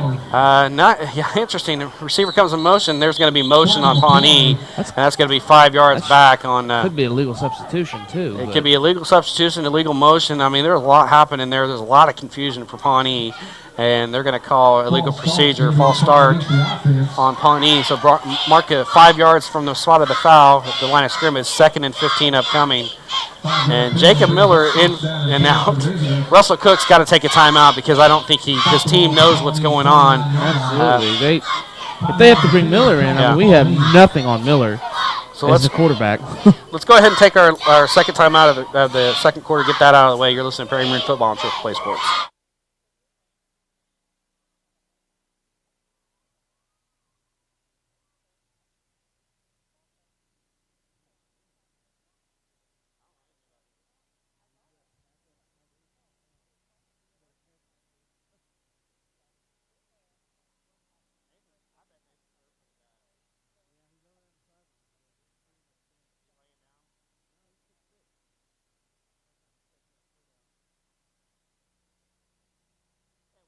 To Danielsville, Brock Campbell alongside Mike Shaw as we got 11:02 to go in the second quarter. Your Perry Maroons lead this one 6-3 in a ugly start to homecoming for Perry, but they are on the high side of the board, as the Thunder announcers would say. Yeah, they're on the high side, 6-3. But now we've got another quarterback change for Pawnee, and that is Jacob Miller coming in, number 15. The senior, 5'11", 174. He's in the shotgun, takes snaps, going to give it to Brandon Nicolette around the right side. He's got the corner, and he's going to be hit as he crosses. Actually, the ball came loose. No, I thought the ball came loose. He gets across I can't tell. That's the 45, 40. Across the 35, falls forward to about the 38-yard line. So we'll give him a pickup of 8 yards on the play. Excuse me, we'll call 9 yards. So that'll bring up a third and second down. Second down and 7. So we'll give him a pickup of 8 on the play. 2nd and 7 for Pawnee from their own 38-yard line. Jacob Miller still in at quarterback, shotgun formation. Back to pass, takes the snap. He's under pressure. He's going to be sacked in the backfield by a couple of Maroons as he crossed the 35-yard line. That's going to be a 3-yard loss. In on there was 53 was Hartwig, and I think there was another Maroon in there on the play. I think either Dylan or Blancett got in on that. I think it was Devin. We'll give Hartwig and Blancett half a sack on that one. Brings up a 3rd and 9 for Pawnee. That was a loss of 2 officially on the play. Actually, no, that was a loss of 3. I was right. So 3rd and 9 for Jacob Miller and the Pawnee Black Bears. 2 receivers to the far side, 1 to the near, 1 back set. He's in the shotgun, back to pass. He's under pressure again. He's passed short. It's dropped. Brownie Nicolette was wide open in the seam on that short seam route, and he just completely dropped the pass, partner. Yeah, well, I guess Nicolette's feeling okay. He's back in the game there. I don't know why they would not put him back at quarterback. I guess maybe Miller can throw a little better. So since that first couple drives, they've had 3 first downs. Nothing doing for Pawnee after that. And back to punt for Pawnee. It looks like that's Browning Nicolette as well. And standing to receive it is Drake Dale. Gets a snap, kind of high. Puts a little soccer kick into it. High punt. It's going to be out of bounds at about the 38-yard line. So that's where Perry's going to take over. 1st and 10 from their own 38. And they're up 6-3. And Pawnee is kind of having to scramble to see what their options are at this point right now. Yeah, that's going to be a nightmare for the coaches. Absolutely worst case scenario. And the defense got us on the board. Let's let the offense help them out, pick them up, and get on the board themselves here. The offense needs to start looking crisp like they did last week against Tonkwall, because every player they were just out. Tonkwall was outmatched, and right now Perry's not showing that to this point. Padilla gets a snap. Looking for the option, gives it to Coleman Mendenhall around the right side. Made one man miss, the other man didn't. He got to the 40-yard line, and he was tackled by McCaleb Stevens. So we'll give him a pickup of. Actually, they didn't. They gave him a pickup of 1. 1 yard to the 40-yard line. So 2nd and 9 for Perry. McCaleb Stevens, nice player for Pawnee. He's in on a lot of tackles right now. Yeah, he's active. He didn't see that much from him last game. 4 receiver set for the Perry Maroons. 2 to the near. 1 to the near. 2 to the near. 1 to the far. Gets a snap. Fakes it. Now he's going to take his own number. That's Dawson Padilla around the right side. Gets it across the 45 and goes out of bounds about the 47. If that's the case, that's an 8-yard pickup, and that's going to bring up a 3rd and 1 for Perry. That was a nice play by Dawson. He kept it, and it looked like he had an option to throw there if the man covering Rupp came up, but he didn't, so he just took it. He watched the pitch man. Yeah. And he could have thrown a pass. And he could have done a lot of things. Yeah, like he that. had a great. That's why they call it the option, partner. So 3rd and 1 upcoming for Perry. 2 receivers in the near, 1 to the far, 2 back set for Perry. That's Garrett Byer and Kobe Mendenhall gets snapped. Kobe Mendenhall around the right side, missed 1 tackle missed. Now he's still going. He's gone. 30, 25, 20, 15, 10, 5, touchdown. Kobe Mendenhall, Perry Maroons, a 53-yard touchdown. He broke a couple tackles, Mike, and then he was gone, and sayonara. Yeah, when he gets in the open like that, and you don't have an angle on him, you don't have a chance. So Perry Maroons strike again on a 53-yard touchdown run around the right side. Colby Mendenhall made 2 guys miss tackles and then broke free in the clear. And when he's in the clear, partner, it's gone. Well, just put it on ice. Just put it on ice and forget about it. And he goes 53 yards around the right side, setting up the 2-point conversion now. 8:35 to go, 2nd quarter. Perry now up 12-3 as Padilla under center. Gets a snap. He's going to hand it off to Garrett Byer around the left side. He rumbles in for the 2-point conversion. It's good.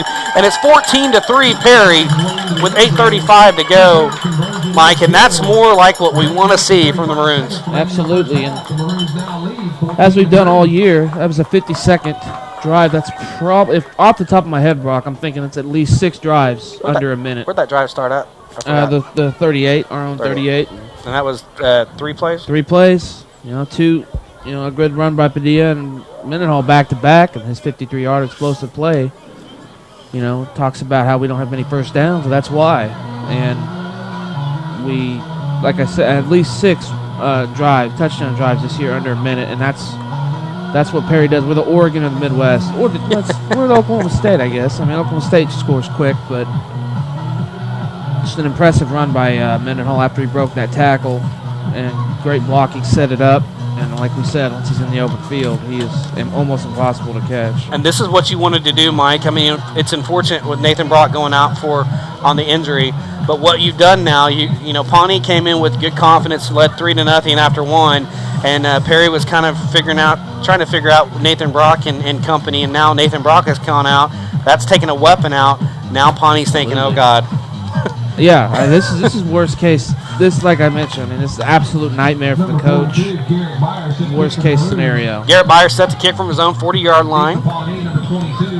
22 Lee's back to receive.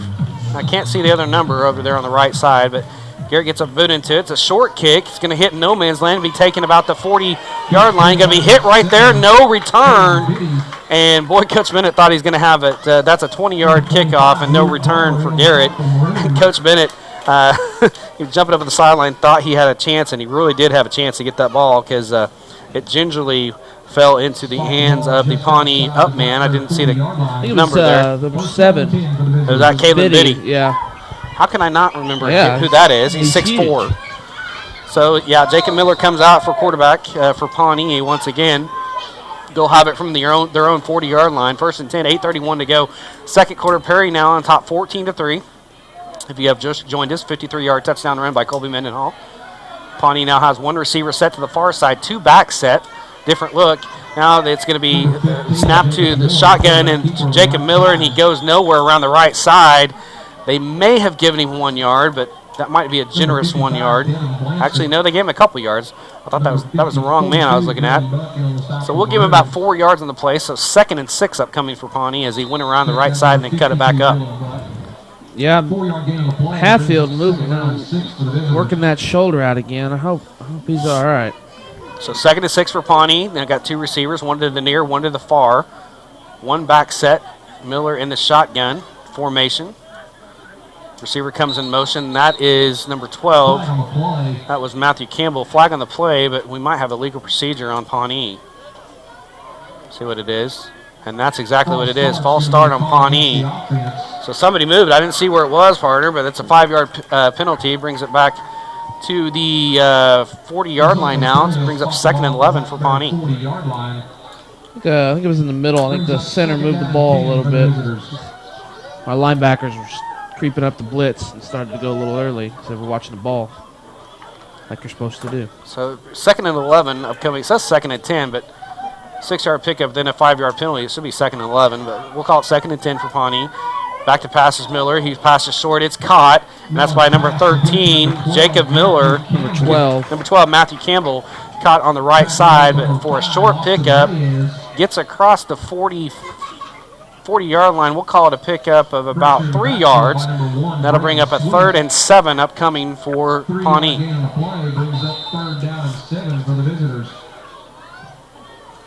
So Jacob Miller brings him to this shotgun formation once again. 2 receivers at the far, 1 to the near, 1 back set pistol formation.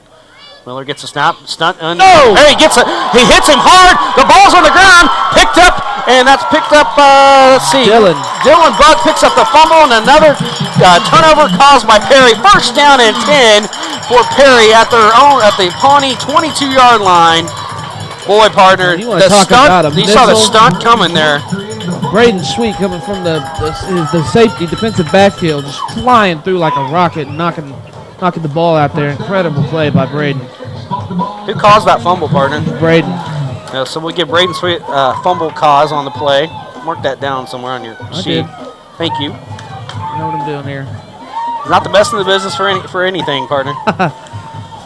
So Perry has it 1st and 10 from the 23-yard line, Pawnee, and they're going to give the handoff to Brian Halpin around the right side. Gets across the 20-yard line, give him a pickup of 3. Had some blockers, but just didn't really pan out. They gave him actually 4 yards on the play, across the 20 to the 19. So it brings up 2nd and 6 for Perry. But, man, I love the calls that Coach Young is calling on third down right now, partner. He is bringing some stunts, and Pawnee cannot figure out who to block, and it's really causing havoc right now on that line. You bring more than they have. Second and 6.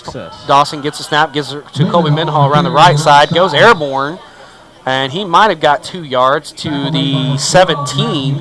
Actually, we'll give him 3 to the 16. He nice dive there for Colby. Brings up the third and actually, no, he got about 2 yards. So 3rd and 6. Excuse me, 3rd and 4. So we'll give him a pickup of 2 on the play. So 3rd and 4 for the Maroons. From the 17 of Pawnee, 5:56 to go. Second quarter, Perry up 14-3. On hand here, homecoming night. Padilla brings him to the shotgun formation again. Now we got the full diamond. 2 receiver set, one in the air, one this far. He takes a snap. He's going to throw the fade right to Braden Sweet. He's there, and it falls incomplete, out of bounds, out of the end zone. So a little that's bit Dawson's far on 5th that. incompletion tonight. Like you said, he hasn't been on target very much tonight as he was last week. I expect Coach to go for it here. So, yeah, Perry will go for it. 4th and 4 from the Pawnee 17-yard line.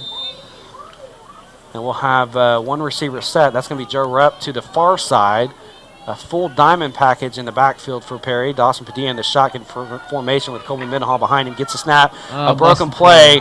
Now he's going to run for his life, and he's going to be sacked in the backfield. He's going to lose about 6 yards back to the original line of scrimmage, the 23, and that's going to be turnover and downs for Perry, and that play didn't look good. No, I guess him and Colby weren't on the same page. Looked like that's who was going to hand it off to. Pawnee will take over from their own 23-yard line, it looks like. 1st and 10. We've got another timeout by the officials. We got our timeouts in, so we're going to keep it right here. I guess I need to watch my officials better in the second half because they're giving me my keys. But if you're just joining us right now, 14-3. Perry leads it on kind of a sloppy game, for lack of a better word, but the defense has really shown up tonight. After that first quarter, they made some nice adjustments. Granted, Nathan Brock went out for Pawnee, and they had to scramble some moving parts. But overall, the defense, especially on third down, partner, just the stunt plays that they brought, the blitzes they brought, have just really turned this game. Absolutely, and something that we haven't seen a whole lot of from the coaching staff, blitzing.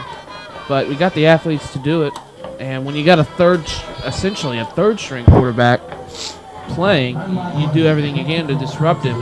And guys like Sweet running at you 25 miles an hour, he's going to disrupt you. And we said that. We said if they bring Braden on a quarter blitz this year, nobody's going to be able to defend him, and they haven't been able to. You know, they've also brought some other people. Devin Blansett was in on the tackles. Dylan Buck, Garrett Byer. You can't even block him. Don't even try.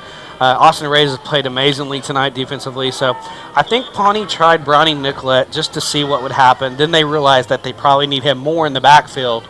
Yeah. So they went to Jacob Miller, and that's where they are right now. Yeah, I guess Miller has the better arm of the two. Down 11 points, you need to move the ball quickly. That's what you want to do, I guess. 5:31 to go, second quarter before we get to halftime. 14-3, Perry on top. Jacob Miller out of the timeout, brings the troops to the line of scrimmage, shotgun formation, and that diamond look. He gets a snap. He's going to fake it. Now he's going to roll to his right, trying to pass. He passes short. It's complete to Lees. Makes one miss. He goes out of bounds before he got to the sticks, I believe. Yeah, he made one miss. That was Dylan Buck in space. And he got, we'll call it, he got to about the 33-yard line. So, actually, no, they're going to mark him about the 32. He got 9, needed 10. So it's going to be second and 1 for Pawnee as he stepped out of bounds, partner. If he didn't step out of bounds, he might still be running. Yeah, he had a lot of room on that side, far sideline. So second and 1 for Pawnee. Jacob Miller in the shotgun formation takes a snap. He fumbles a snap again, he got it back, and he might have fallen forward for the first down. Actually, nope, they're going to mark him. He lost a yard. Lost a yard back to the 31-yard line, so it's going to bring up a 3rd and 2 for Pawnee. And, boy, just a lot of jitters right now on that Pawnee sideline. Yeah, this is not a rough exchange. They're not used to working together, the center and the quarterback. Play brings up 3rd down and 2 for the Black Bears. And, conversely, the quarterback is not used to working handing off to these running backs. That's true. That is very true. Two receiver set, one to the near, one to the far. Kalen Biddy over here to the near side. Drake Dell's got the coverage, and under center now is Jacob Miller. Takes a snap. He fumbles it again, and he's going to be sacked in the backfield by a host of Maroons. Austin Reyes in on the tackle. Devin Blanton, and I believe Dylan Black. So we'll give them all a half sack on that play. Brings up a 4th down, and Coach Cameron Bennett's going to take a timeout, the first of the night. And Pawnee is 1 of 7 on 3rd down conversion, but here there was a 2-yard loss on the play. But here again, the defense stepping up right now, and then the offense is taking their cues from the defense tonight, rather than the defense taking their cues from the offense. Right, and that's something we haven't seen from Perry. Usually, the offense is leading the charge, and the defense does its solid job as usual. Tonight, the defense has played exceptional. I mean, Austin Reyes has 2 sacks. And 2 other tackles for loss, for heaven's sakes, plus that interception. That's just individually. Everybody else, after that first drive, has really stepped it up and taken. I know Pawnee doesn't have their quarterback, but hey, you're on the team for a reason. So you do what you can. It doesn't matter who's out there for Pawnee. Yeah. Perry's going to attack the same way they were. I want to take this time out right now to congratulate the Perry Maroon cheerleaders. They placed 4th at state championship last week. That's a big accomplishment in Class 2A. Very good. 2A has a very competitive class as they placed 4th in the state championship last week. So congratulations, girls. I also want to let you know the Perry Maroon High School Band will be in competition tomorrow, I believe, at Bixby to start their competition schedule this year. So, and they're playing the Wizard of Oz, and they're sounding pretty good. So Pawnee's going to be back to punt 4th and 4. Drake Dell standing at his 49-yard line, gets a snap. Brownie Nicolette gets a good boot into it, and good kick. It's going to take a Perry roll back to the 40-yard line. That's where they're going to have it, 1st and 10 from their own 40. So a nice little punt there from the 29 to the 40 for Brownie Nicolette. What is that? Let me 30 to the 40. That is a 30-yarder. That's a 30-yarder or so. And that Perry will have it 1st and 10 from their own 40. Padilla will bring the troops to the line of scrimmage again. I think some of the fans are ribbing us a little for our math skills, partner. Hey, I'm not a math. I didn't get a degree in mathematics. I got a degree in business administration and marketing. So math is just something that I try to do. There's a pass to the right side as we're backing their way to Braden Sweet. He catches it, falls down right there at the 45. Actually, the 46 giving him a pick up of 6 yards on the play, brings up 2nd and 4. And just not very crisp right now, and I think that'll change at halftime. Coach Bennett will get with Dawson and just get him lined right up. 4 receiver set, 2 to the near, 2 to the far for Perry. Pistol formation. Dawson Padilla back to pass, throws short to Braden Sweet across midfield, and he's hit right there and ushered out of bounds. Well, they missed at the 49. They marked him at the 49. Didn't get to the midfield stripe. Got him at the 49. So pick up of 3, and it'll be officially a 3rd and 1 upcoming for Perry. Well, I'm not going to complain too much. He got across the 50 from my angle, but I thought he was missed the procedure on us, so we'll take it. 3rd and 1 for Perry. Pistol formation again. Dawson Padilla takes the snap, gives it to Colby Minham. Oh, he's going to take it himself. On the right side, gets the first down across midfield and ushered out of bounds at the 45. Pick up a 5 and a 1st down for Perry. It's just a nice little zone read. Sorry, partner. No, I was just saying it'd be technically, I guess, a 6-yard gain. So we'll give it 6 yards on the play from the 49. Good call. My bad. So 6 yards on the play to the 45. And 1st down for Perry, their 5th of the night. Padilla now brings them to, we got a bunch formation to the near side, 1 to the far side, receiver that is, pistol formation. Back to passes Dawson, heavy under pressure. It's complete. Joe Ruff, 30, falls forward to the 25-yard line, to the 26-yard line. That's a 19-yard pickup and a 1st down for Perry. And he was just standing wide open in the zone there, partner. Yeah, good play action fake by Dawson, and Rupp is just under pressure. Yeah, Rupp sitting down in the zone. And Dawson got a good target. Dawson got hit as he threw the pass. He was under pressure. Now we got the bunch formation again, near side, 1 to the far. Back to pass again is Padilla, and it's batted down and incomplete. That's his 7th incompletion tonight. 68 on the play again. Caleb Stevens again. Had a nice everywhere. So 2nd and 10 for Perry at the Pawnee 25-yard line. 3:27 to go before halftime. Perry leads at 14-3. Making some substitutions. Colby Mendenhall coming out. Brian Hatfield coming back in. Good to see him back in there and healthy. He doesn't look like he's hurting. or favoring that shoulder anymore. Yeah, he's a tough one. Tough cookie. Bunch formation to the near side, one to the far side. Receivers, that is. One back set. That's Hatfield.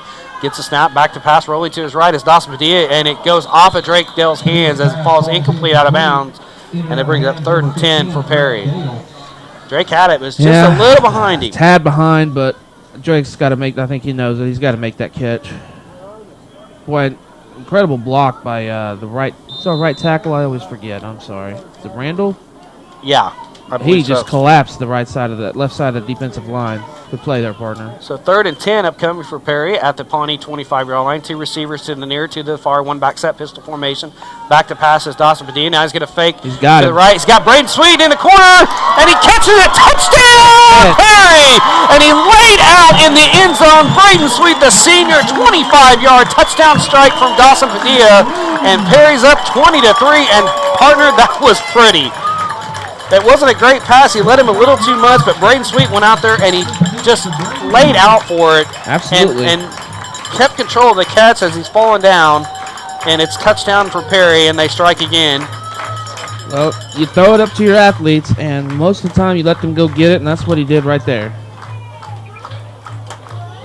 2-point conversion. Brian Hatfield's going to take it around. Oh, they're going to stop play. Got a false start, it looks like. Hatfield on the carry. Flags on the play. And that the drive started at the 40-yard line. That covered 60 yards. I got 6 plays on that one, partner. 4, 5, 6. 6-play drive, 40 yards on the 6-play drive, 60 yards. It covered, and we got a legal procedure on Perry, it looks like. Might be a good time to try the extra point. Marking down 5 yards, and I believe let's see what they do here. Is Perry lined up for that 2-point conversion? 20-3 is the tally right now. 3:16 to go, second quarter. Perry still has 2 timeouts, partner. They can still get a stop and get the ball back in, and then they get the ball the first time in the second half. So this could get away from Pawnee really quick. Now they're going to try the 2-point conversion. Dawson Padilla under center. Gets the snaps, going to hand it off to Brian Hatfield right up the center of the field, and he's going to get hit and stopped right there. So 2-point conversion is going to fail. So it's 20-3, 3:16 to go in the quarter and before halftime. Perry leads it. In the first half, the Maroons now lead 20-3. And wow, that was Mike, this a tale of 2 quarters. Oh, absolutely. And we know part of it is due to Pawnee not having their quarterback, but on that drive, that was just precision. I mean, Diaz was off on 1 throw, but 1:03 on that drive. That's another really quick scoring drive. Or 2 scoring drives tonight only covered less than 2 minutes. Well, and that's what we're accustomed to so far this year. And that speaks to the continuity that they're still, they're able to do that is impressive. 5th game of the season, still be able to get explosive plays just shows you how far they've come. Was that a 3rd down conversion on the touchdown? I believe it was. Yeah, it was. I didn't mark that down. I'm getting too old here. Perry is 4 of 8 on 3rd down conversion. A lot better tonight. Yes. But Pawnee, to their credit, has been making Perry get to 3rd down. Perry has 6 first downs so far on the night. Pawnee has 3. And Garrett Byers going to be back to kick off for Perry. Has 3 kickoffs so far, 1 for 25, 1 for 26, and 1 for 20. Number 42, Garrett Byers set to kick for the Maroons. Got to watch that pooch kick here too, because you got 2 guys standing at the 35-yard line for Pawnee, way apart from each other. I mean, you got a little bit of no man's land, and that's what Garrett tried to do last time. You got Biddy here, and now they're going to scoot in a little bit toward the hashes. That's probably a smart move. But now you've got all that room over there on the left side. If Garrett could put it over there, I mean, there's some room here to maybe get him off guard here. There's the whistle. There's the kick, and there's a short pooch kick. It's going to be taken by Kalen Biddy and downed at the 39-yard line, and smartly downed by Kalen Biddy. So it's going to be 1st and 10 for Pawnee from their own 39 with 3:16 to go before halftime. Perry has 2 timeouts left. I believe Pawnee has 1. I think they've taken 2. I think they have as well. So I know for sure they've taken 1. They'll come out. Don't quote me on it, folks. Is that Brock back in? That looks like Nathan Brock. He is back in at quarterback for Pawnee. No. That's Brownie Nicolette. And our Tyson informed us they have one timeout left. Partner, They've so you were gone right. to Brownie Nicolette again under in the shotgun formation for Pawnee. And a tight formation is going to fake the handoff to the right side, takes it himself, goes up the middle of the field to about the 45-yard line, pick up a 6 yards, and brings up a 2nd and 6 or 2nd and 4 for Pawnee.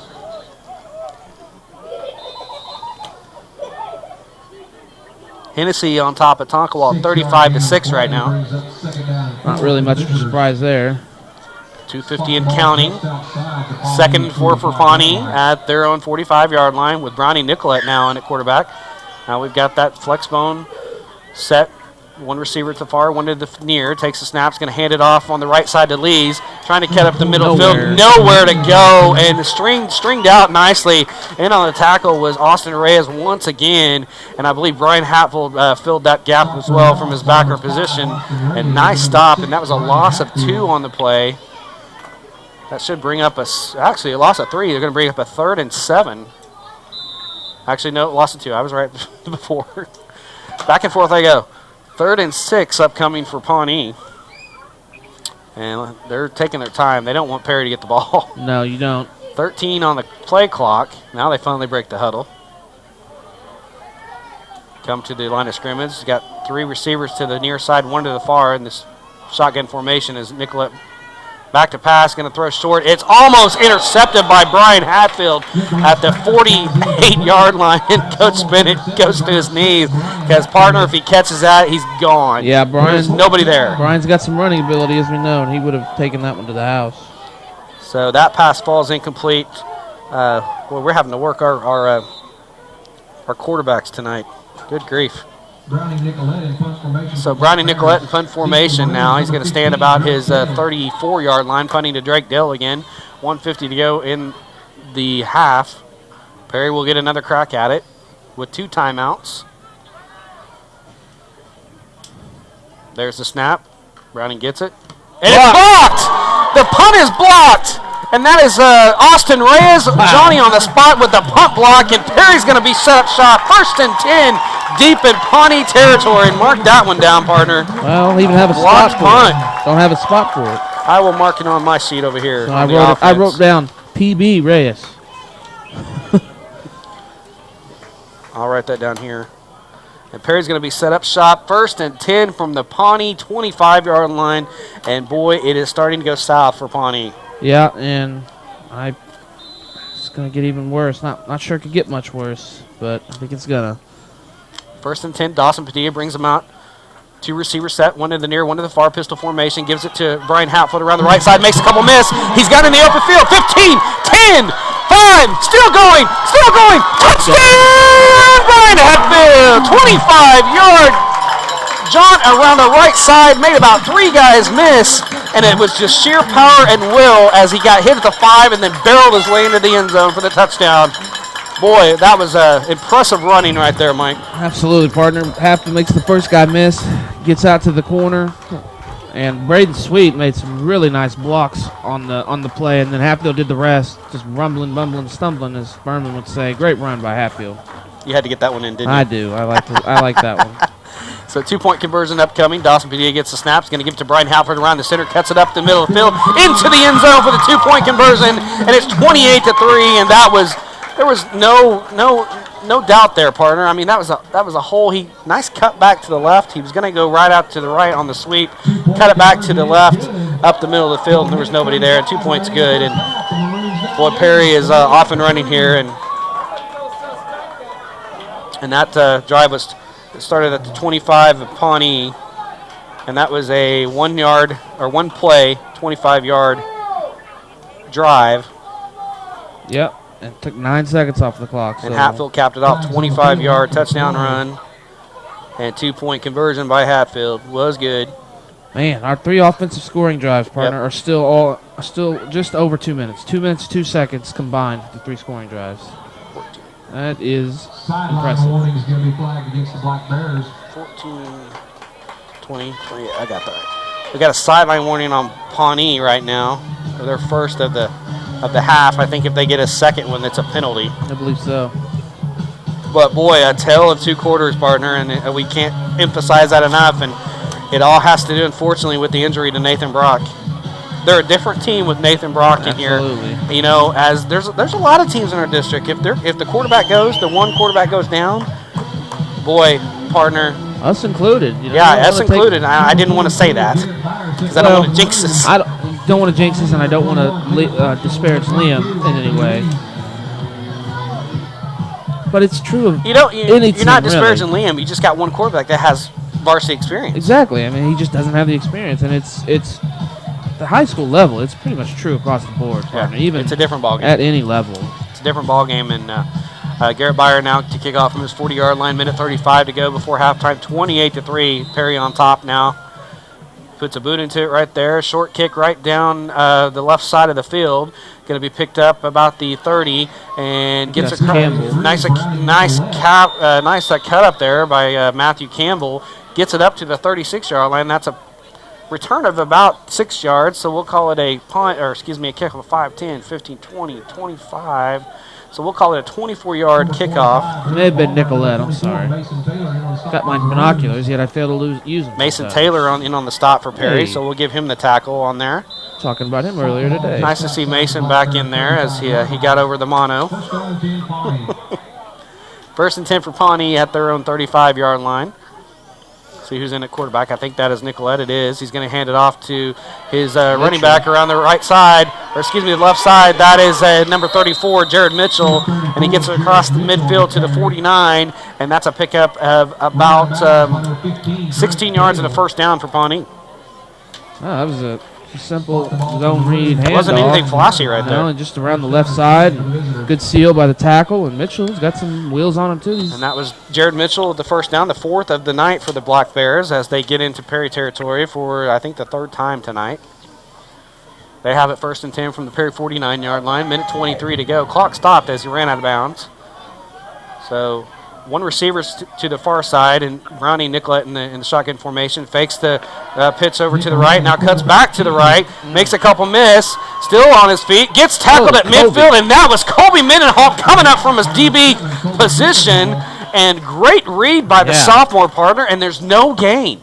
Wow. He came out of left field. That's a yard loss. It's a yard loss back to midfield as Nicolette had some running room around the right side. Colby Mendenhall, the sophomore, recognized that, came up quickly from his DB position and made an outstanding tackle in space. Yeah, and that was a really nice play by Colby. It's defense is not something he Second and 11. Second and 11 for Pawnee. Receiver comes in motion. That's Miller. And now give it to Mitchell around the left side again. Gets up across the 45. Hit hard at the 40.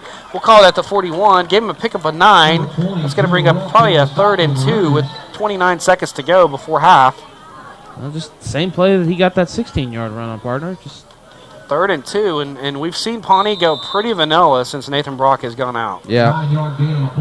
3rd and 2 for Pawnee with 15 seconds, and they're not in any hurry. It's probably going to be the last play of the half. Flexbone formation. Nicolette gets it. He's going to get sacked. He's still going. No, they stopped his forward progress.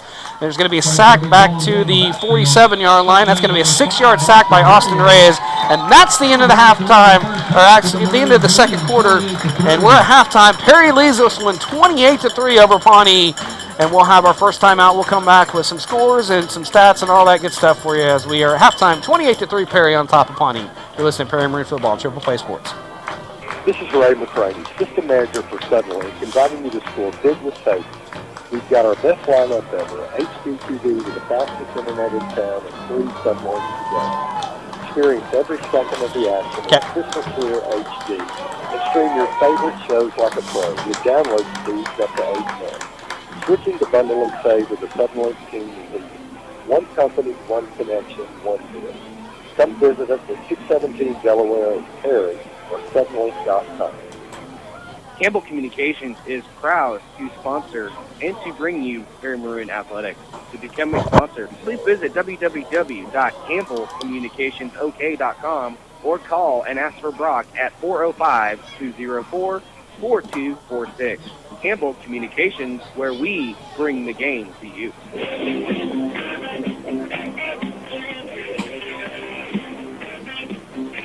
And welcome back to Perry, Oklahoma, Daniels Field halftime here. Brock Campbell alongside Mike Shaw. And Mike, different story first quarter to second quarter after the injury to Nathan Brock for Pawnee. And I know we keep saying that, but that was the pivotal turn as Pawnee was moving the ball with Brock in as quarterback. And Perry was trying to figure that out. But now since he's gone out, they've tried Jacob Miller, they've tried Bronny Nicolette, nothing doing. And that was really the turn in the ball game right there. Oh, absolutely, partner. And I think going forward, it might come out with Miller just to start the first, depending on what Perry does. But, partner, they might cut their losses and say, let's get out of here. We're going to keep Nicolette at the quarterback, and we're just going to keep running. Because they've thrown, 4 passes tonight? 6 maybe at the most. So, yeah, you hate to put too much on one player for the other team. And say, well, when he went out, it's still. After that first drive, Perry they were buttoning up their defense and it didn't look like it was going to be a good night anyway. Right. But the defense has really come to play tonight, partner. Yeah, they have. After that first quarter, and they adjusted and made some nice adjustments from the first to the second. They started stunting, and Pawnee was like, okay, exactly. What's going on? Well, I'll go one better. After that first drive, because remember Brock threw the pick so we started dialing up some blitzes, and in that first drive where they went down, and then of course Nicolette hit the freaking rocket 42-yard field goal. That would have been good from Tonkawa. It would have been good from Tonkawa or from Pawnee. I'll tell you what, Mike, let's go over the first half stats, if you mind. Let's go over team stats, and we'll go over some individual stats and give you kind of a snapshot of what's happening so far in this ballgame. All right, thank you, Park. I always start with the away team first. Pawnee's got 97 total yards. As I said, they're not passing much. 12 yards passing, 85 on the ground. No touchdowns, no turnovers. 3 penalties for 25 yards, and because of the way Perry's offense works, they have 15 minutes, 52 seconds of possession. That speaks more to Perry than it does Pawnee at this juncture of the game. All they got was that 42-yard field goal, as I mentioned earlier, by Browning, by Nicolette. I did it. Now you got me doing it. Perry's stats, I'll do the first downs after this. Perry's total yards, 225, 105 through the air, 1 touchdown passing, sorry. 116 on the ground with a couple touchdowns. The Hatfield and Mendenhall. Only 2 penalties, no turnovers, so a very clean game, which is what we like to see. 8 minutes, 8 seconds possessed in that half. Perry had 6 first downs. They were 4 for 7 or 4 for 8 on third down attempts. That's a great percentage. 0 for 3 on fourth down, but And back to Pawnee real quick. They got 4 first downs, and they have 1 for 9 on third down. That's something they're gonna have to ship up. Back to you, Brock. And thank you, Mike, for the halftime stats there. Brought to you by Suddenlink. Suddenlink is one of our sponsors. It's the Suddenlink halftime show, and that's the stats of the first half. And Perry leads at 28-3. Just gonna recap the scoring. It was a very lackluster first quarter if you're a Perry Maroon fan. The only scoring was with 8:07 left in the first. It was Pawnee started at their own 21-yard line. It took 4 plays. It was a negative. The Perry 21-yard line took 4 plays, just a negative 4 yards, and it resulted in a 42-yard field goal by Bronny Nicolette. It's very impressive, right down the middle of the field. Went over the inflatable helmet in the end zone for Perry. So that was 3-0. That was the only score in the first quarter. Second quarter, Perry now got on the board and started rolling right here. 11:08 to go in the second quarter. I didn't get the plays there. Can you help me out there? We covered. It was 10 yards. Well, that was the defensive touchdown. So there are no plays. Oh yeah, that's right. But for their drive, sorry. Yeah, okay. It was a 10-yard fumble recovery touchdown return by Garrett Byer. He picked it up and rumbled 10 yards. Padilla's 2-point conversion was no good. That made the score 6-3. With 8:35 left in the second quarter, Perry back on the board, started at their own 38-yard line. Pawnee's 38-yard line. Covered 3 plays. Covered 3 plays. Actually, that might have been Perry's 38. It was on their own 38. It was 3 plays. Covered 62 yards. That's right, because it resulted in Caleb Mendenhall. I knew I was going to do that one time this year.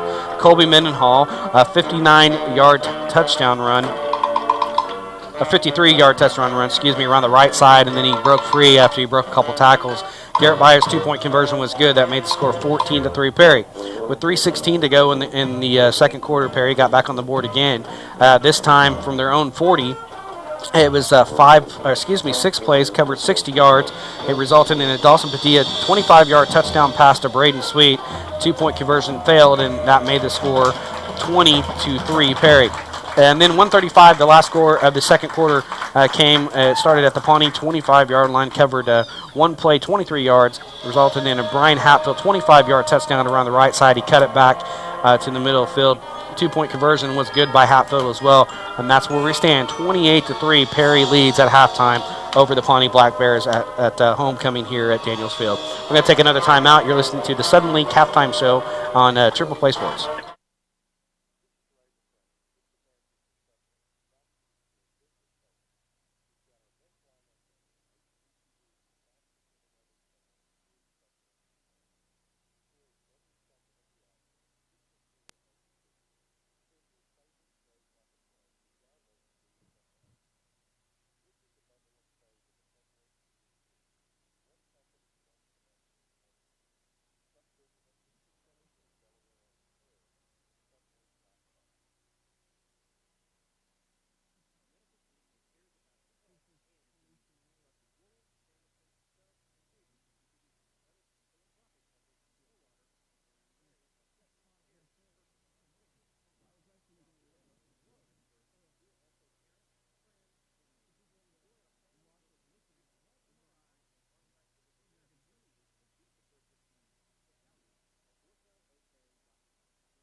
Brock Campbell alongside Mike Shaw as we're at halftime. Perry leads this one 28-3 at homecoming here with Pawnee, and we're going to bring you some halftime scores brought to you by Southern Link. And I'm just going to start going through them on here Twitter. Follow High School Football Oklahoma, or you can follow Scott Wright. They have great scores on Twitter. At halftime in Snyder, Mangum leads 22-20. At halftime, it's Cashin 33, O'Keene 0. That's Perry's opponent next week. So Cashin trying to go to 5-0. Midwest City converts on a 4th and 23, catching a 27-yard pass. They're here, 21-15. Stillwater leads Midwest City with 3:41 in the third. Wow, Stillwater's on top. Midwest City, their quarterback went out, and they had to find a new quarterback, Mike, and that's impressive as they are leading the Bombers right now. And Stillwater trying to go to 5-0 themselves. Stillwater bouncing back nicely from a very lackluster season last year. Yeah.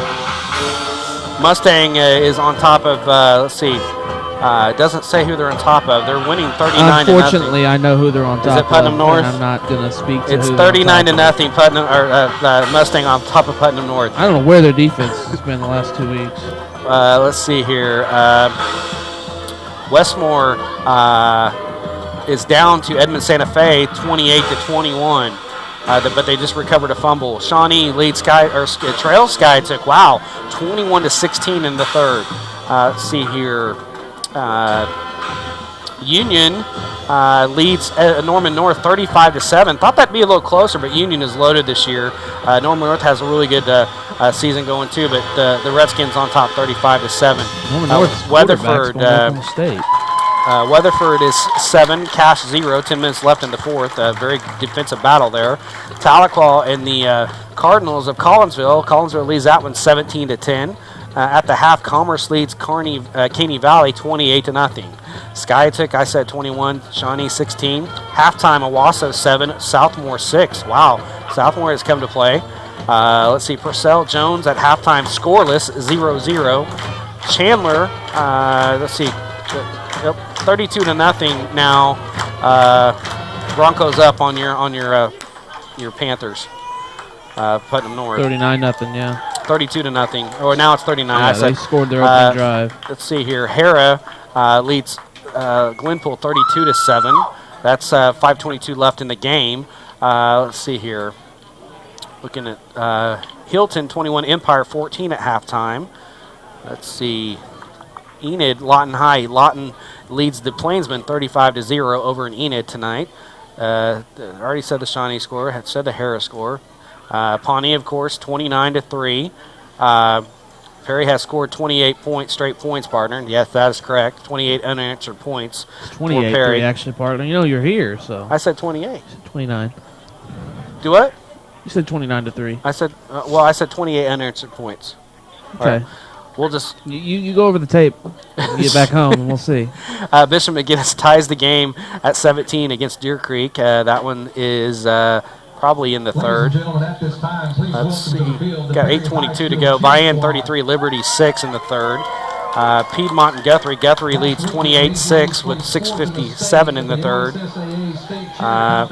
The Indians of El Reno lead Edmond Memorial 23-7. Good grief. Tuttle 36, Bristow 6, third quarter. Medill 21-14 over the Comets. I don't remember where they're from. 8-40, McLeod 0, 2:42 left in the third. Altus up on number 1 Lawton Mac at half. Wow, partner. It is 20. I can't tell what that score says right there. It says, I think it's 21-13. Altus on top of Lawton Mac at half. Good grief, and that's at Lawton Mac. Newkirk now leads Alba 35-14 with 6 minutes to go in the third. Alba just a bad year, just a really bad year. 72-0 into the third. The Pirates over Dewey. That's Locust Grove over Dewey. Good grief, 72-0. Merritt 20, Canton 18. Let's see here. So the Collinsville said Hara. Chisholm's up 41-0. Was up 41-0 in the second over quarter Watonga. on Watonga, so it's probably worse. Okay. Now. Idabel and Stigler tied at 14 in the third quarter. Veneta 12, McLean 6. That's Tulsa McLean. Halftime, Chakota 14, Victory Christian 7. Beggs 28, Okmulgee 7. Lone Grove 14, Plainview 6 at halftime. Walters up on Frederick 27-6 at half. Somebody's tweeting some good tweets in here for the Perry. After a block punt, Perry's Brian Hatfield scores a 25-yard touchdown run. Whoever's tweeting those, thank you very much. Jay Gillespie out of Stillwater, somebody's doing it. Preg 8, Okima 21, Preg 8 at half.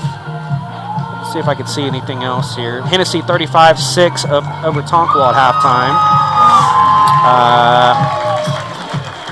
That is all that I'm seeing, and we've got about 6 minutes to go. I'm seeing if there's any other scores that might be of interest. Jinx now leads Norman 35-0. It's Altus and Lawton Mac 14-13, so I think it is 21-13. Altus at the half over Lawton Mac, number 1 Lawton Mac. Let's see, Sand Springs 3, Claremore 0, halftime. Trying to see if there's anything else. Please welcome to the field the Perry High School I think that's where we're going to end it up there. So that's the halftime scoreboard brought to you by Sudden Link. We're going to take our last time out. We got 5 minutes and 30 seconds before the halftime ends, and we start the third quarter. You're listening to Perry Maroon Football on Triple Play Sports. First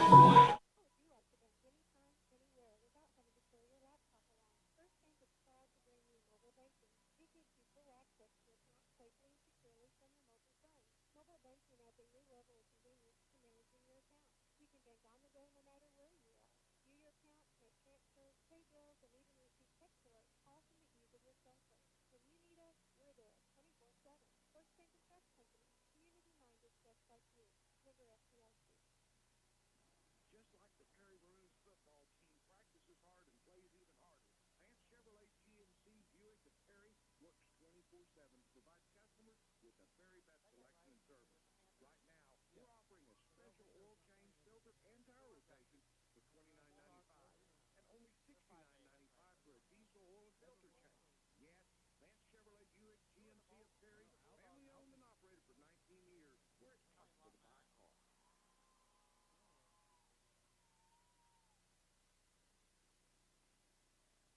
Back to Perry, Oklahoma, Danielsville. Brock Campbell alongside Mike Shaw. We got about 4 minutes and change before we start the third quarter. Perry all over Pawnee, 28-3. But Mike, it really didn't look like that in the first quarter. But Pawnee's had had a major injury into Nathan Brock, and it's just been 28 unanswered points since then. Yeah, if you just tuning in or see the score at half, you're thinking, it's been a consistent. Just first two quarters consistent play by Perry, but you're right. It's all second quarters, all of our points. I think the fumble was like right at the start of the second quarter too. So the defensive touchdown. It's that quarter. This has been a rough quarter. I guarantee you, Coach Bennett, he's up 28-3, but he's not happy to have. I guarantee he's not. Especially the way the kids came out in the first quarter. He's in there still coaching. He's in there still making some adjustments. And Pawnee, no, I don't know what they're doing. We don't know the extent of Nathan Brock's injury. Maybe they waited till halftime to see what it was and see if they could do something about it at halftime as they come out on the field now. And I'm seeing if I see Nathan Brock at all. See if he's walking over here. I think he's out there because I don't see any other players walking out by themselves. I'm looking for 5 here. I don't see him. I don't see him either. And I don't see him coming out of the locker room walking with the coaches. So he may be out for the ball game, partner. I think no offense to the Pawnee Black Bears, I think that's a smart move. As I see the rest of the Pawnee coaches come out, still no Nathan Brock. You never want to say a game's over at halftime, but you don't want to risk further injury to the kid down the road in your season. Well, if you're Coach Bennett, what are you telling the team at halftime? I mean, you're up 28-3 big time, and what are you telling your team to, I guess just to stay focused and do what you did in the second quarter. On the flip side, Pawnee taking a major blow with Brock going down. What's Coach Cook telling his team at halftime? Keep your head up. You're playing a real good team. We've lost our best player. Just keep playing hard and try to. We'll have success if you keep playing hard. And there he is. He's out there. Yeah. Is he warming up? He's in the front row right here. 1, 2, 3 rows over. He's stretching, I think. I think that's 5. That's 3. Is that 3? Yeah. It looked like 5. It looked like that was him, but he still hasn't. He still hasn't come out of the locker room. He may be taking the pads off. He might be calling it a night. You're right. That is Nicolette. That would be a smart move, I think. I mean, yeah, it's you got the rest of your season to go. You don't want to really aggravate it any more than it really needs to be aggravated, because they rely so much on that run, and so much goes on the feet of Nathan Brock with this offense. And it was his right foot that he's favoring. That's his plant foot because he's right-handed. So it might be smart to keep him out, and it looks like that's what's going to happen as Perry now comes out of their locker room. We got a minute to go before we start the third quarter, and we might be delving into the Perry Maroon roster again tonight. Be interesting to see what Coach Bennett's going to do. I mean, obviously he's got a big lead. Had a big lead last week too, and he played a lot of younger plays. But he played some of the starters mostly in the third quarter. Then he started filtering in the younger players to start the fourth. So we'll see what happens there. I'm getting a little chilly up here now, part with the my hands are getting a little cold. With the windows open. I'm glad we're not out there because I have no sweatshirt or coat, but we're in a cozy little press box, and Tyson Davis over here doing a really good job for Penn Network. He's got the sweatshirt on. And he's got the sweatshirt. He was smart. Smart one. So he's the one that's bringing you all the live video and all that stuff in the engineering for Penn Network, Channel 59. So we really appreciate him. We love the partnership that we forged this year, and hopefully it's just going to keep growing and growing and growing. We have so many ideas, Mike, that we want to do with Penn Network. It's not even funny. I mean, this is just the tip of the iceberg of what we could do here at Perry and bring you live sports, and it's just going to get better. Yeah, we're going to put – next year we're thinking putting cameras on the field goal post. we wish. Yeah, we're gonna string the cable across the field and like ABC, and we're gonna have a camera behind the line of scrimmage. Yeah, and follow the team. Yeah, why not? That costs a couple bucks. That's just it's just $1 million. Give or take. Just like that. I make just that like the other night. Brock. The other night we were talking. We were painting the field. I was helping paint the field on Wednesday, and I was talking to some of the parents, and they're like, man, we need to just get stencils, for the P, and then we're going to put like Perry and Maroons in the end zone next year. And then somebody says, well, why don't we just get field turf? It's just $275,000. We won't have to paint anymore. Oh, yeah. That's true, We would be the only 2A school, I think, that would have field turf. That would be a good estimation.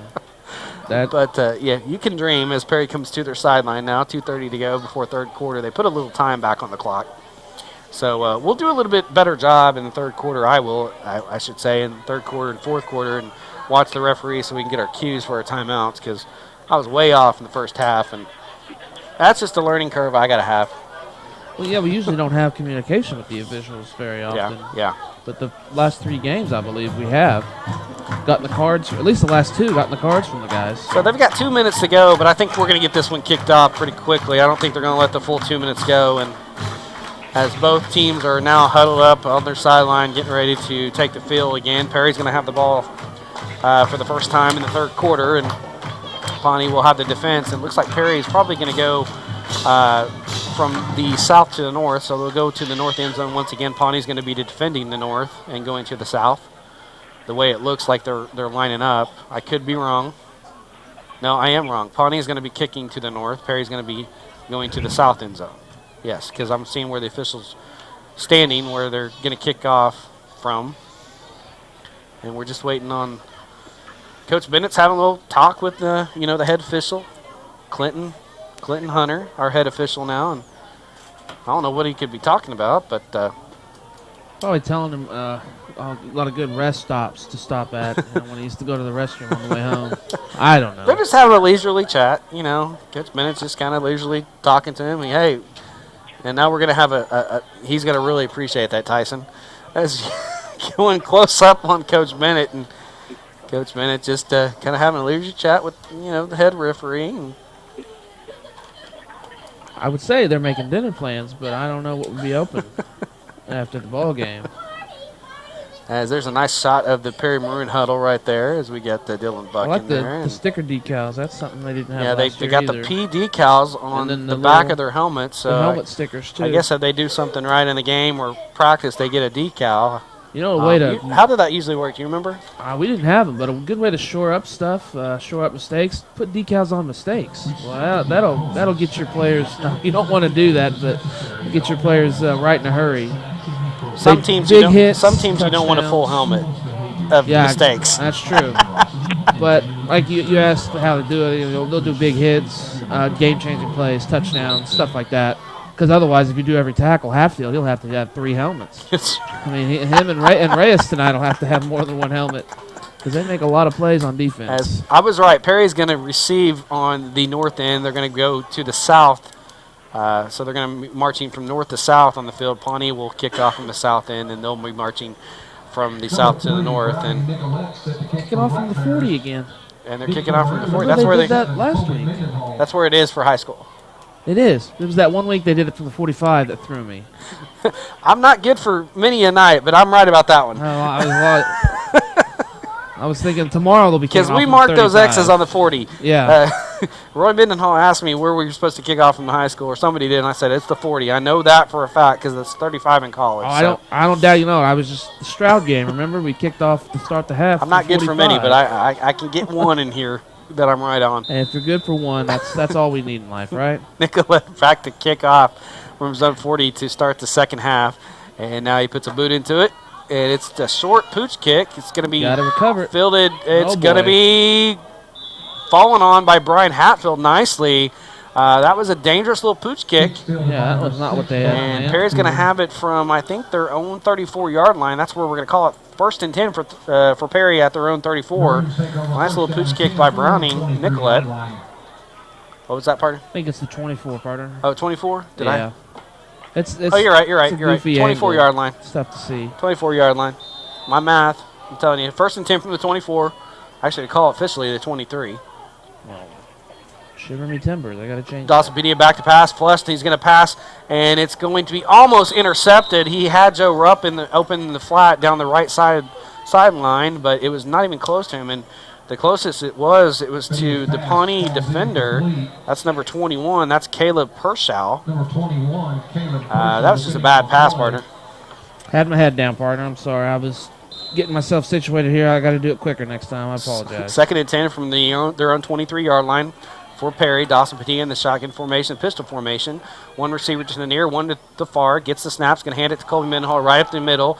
Falls forward across the 25 to about the 27-yard line. We'll give him 4 yards in the pickup, and that's going to bring up 3rd and 6 upcoming for Perry. Well, that's what you want, you know. You want to do more on first down, but you get into 3rd and 6, 3rd and 5. They call it 3rd and manageable. Get on the plus side of the 3rd down possessions, conversions. 3rd and 6. Perry is 4 of 8. Excuse me, 4 of 8 on 3rd down conversion tonight. Padilla in the shotgun formation. 4 receiver set for the Maroons. 2 on the near, 2 in the far. 1 back set. Handoff given to Colby Mendel. He's going to be hit in the backfield. He's going to lose 2 yards back to the 24-yard line. Stevens again. Actually back to the 25-yard line. A loss of 2, and that's McCaleb Stevens on the play, and that's going to force a punt for the Maroons. He's had a really nice game. I don't know what happened in that play. He was virtually unblocked. He missed an assignment down on the interior line there. Perry now 4 of 9 on 3rd down tonight. And they're going to have to punt. Their first punt of the ball game. Yeah. That's Byron punt formation. I think that's Nicolette back to receive at his own 40. I would guess. There's a snap. Byer puts a boot into it. Good punt down the center of the field. He takes it at the 45 and hit right there. No, going nowhere. Forward motion is stopped. And that's a 24 to the 45-yard. That is a, how many yards is that? I got to figure this out right now. 25, 30, 35, 40, 45, 50. That's a 56-yard punt. Where were we on? We were on the 24. That's 26. That's 31 yards. That's 31? Yeah, you don't take it from where he stands. You take it bad. from the line of scrimmage. Okay, so 31-yard punt for Garrett Byer. 1st down and 10 for Pawnee at their own 45-yard line. And it's Browning Nicolette back in the shotgun formation. Makes one miss, gets around the right side, falls forward to about the 49-yard. Where are you going, referee? Didn't know where the spot was. Got to the 48-yard line. Gave him the 49, actually. Pick up a 4. Brings up 2nd and 6 upcoming for Pawnee. Linesman wanted to mark it across midfield, but I was like, he didn't get there. Easy part. Don't give him too many yards. 2nd and 6 for Pawnee. Tight formation once again with Brownie Nicolette in the shotgun formation again. Gets the snaps, going to give it to Jared Mitchell around the left side. That same play that worked, and nice string out by Perry, but he gets around the corner, gets to the 44-yard line. You're going to give him a pick of 5 yards, going to bring up a 3rd and 1. He's right at the sticks. Man, partner, that is using the entire field. No, they gave him the 1st down. He got 6 yards, 1st and 10 for Pawnee. Mitchell is fairly fast. He just strung that out, and Dale had it played right, but he just got around him. Yeah. Drake just took a bad angle. Got 6 yards on the play. I didn't think he got there, but they gave him the 1st down to the 44. So that's a 1st and 10 for Pawnee. Brownie Nicolette in the shotgun formation takes the snaps, going to roll to his right. Now he's going to call his own number, going to try to get around the right side. Perry strings it out nicely there, and that was Johnny on the spot. That was Garrett Byer on the tackle as Nicolette got across the 44, and that's where they get him down. Maybe gave him a half yard during a spot. They did give him 1 yard, so it brings up 2nd and 9. We got Reyes hobbling off the field here. I think he looks okay, though. He's running strong as he got to the sideline, but he's coming off the field. Hopefully that's just a cramp. Yeah. 2nd and 9 for Pawnee upcoming. Nicolette in the shotgun formation, two back set, gets the snap. Going to go around their left side, has blockers in front, gets across the 40-yard line. There's a hold. Yeah, good call, partner. And that's going to be on number 26. That's going to be Mason Cabot on the hold for Pawnee, as he was the lead blocker for Nicolette. And if that's going to be the spot of the foul, it's going to be at the 40, back it up to the 50. Can't really blame Mason there. The old boy is about 5'3", goes about 23 soaking wet. So it is a holding call at the 40-yard line. It's going to be marked from the 40, so it'll be actually they're going to call it at the 39. That's where they had the flag at. And if that's the case, it'll be marked at the 49. So officially, it's going to be a 5-yard penalty. I think we got another penalty. This ref just threw another flag. Or maybe another flag on the play. There is another flag. It's going to be another sideline warning on Pawnee, it looks like, or unsportsmanlike on Pawnee. That's what he put 2 arms out, and that's unsportsmanlike conduct. And if that's on Pawnee, that's another 15 back. And see what we got. We might have a dead ball foul. Dead ball. after the hold, unsportsmanlike conduct on Pawnee, and they're just shooting themselves in the foot, partner. Yeah, I think somebody said something on the sideline because I said the saw magic words. The far ref, far official on the outside came running in after he threw the flag. Yeah, if you say the magic words, that's probably what happened. Unfortunately, partner, I fell victim to that a couple times my senior year. So it backs them all the way up to their own 36-yard line, partner. 2nd and 30 upcoming for Pawnee. That's a mouthful. Wow, and just a real tight formation in the shotgun is Brownie Nicolette. Gives it to Jared Mitchell, and he goes nowhere this time. Devin Blancett, the senior, gets him back at the 35-yard line for a 1-yard loss. That was that one play that they've had a lot of success on, but Hunter sniffed it out immediately and was not letting Mitchell go anywhere on that play. Great play, Hunter. That brings up 3rd and Kansas. I might have the wrong Blancett there. 3rd and Kansas for Pawnee. Devin Blancett. It says 3rd and 35. That was a loss of 4. My bad. Oh. Loss of 4 in the play. 3rd and 35 for Pawnee. Good grief. Blitz shown by Hatfield.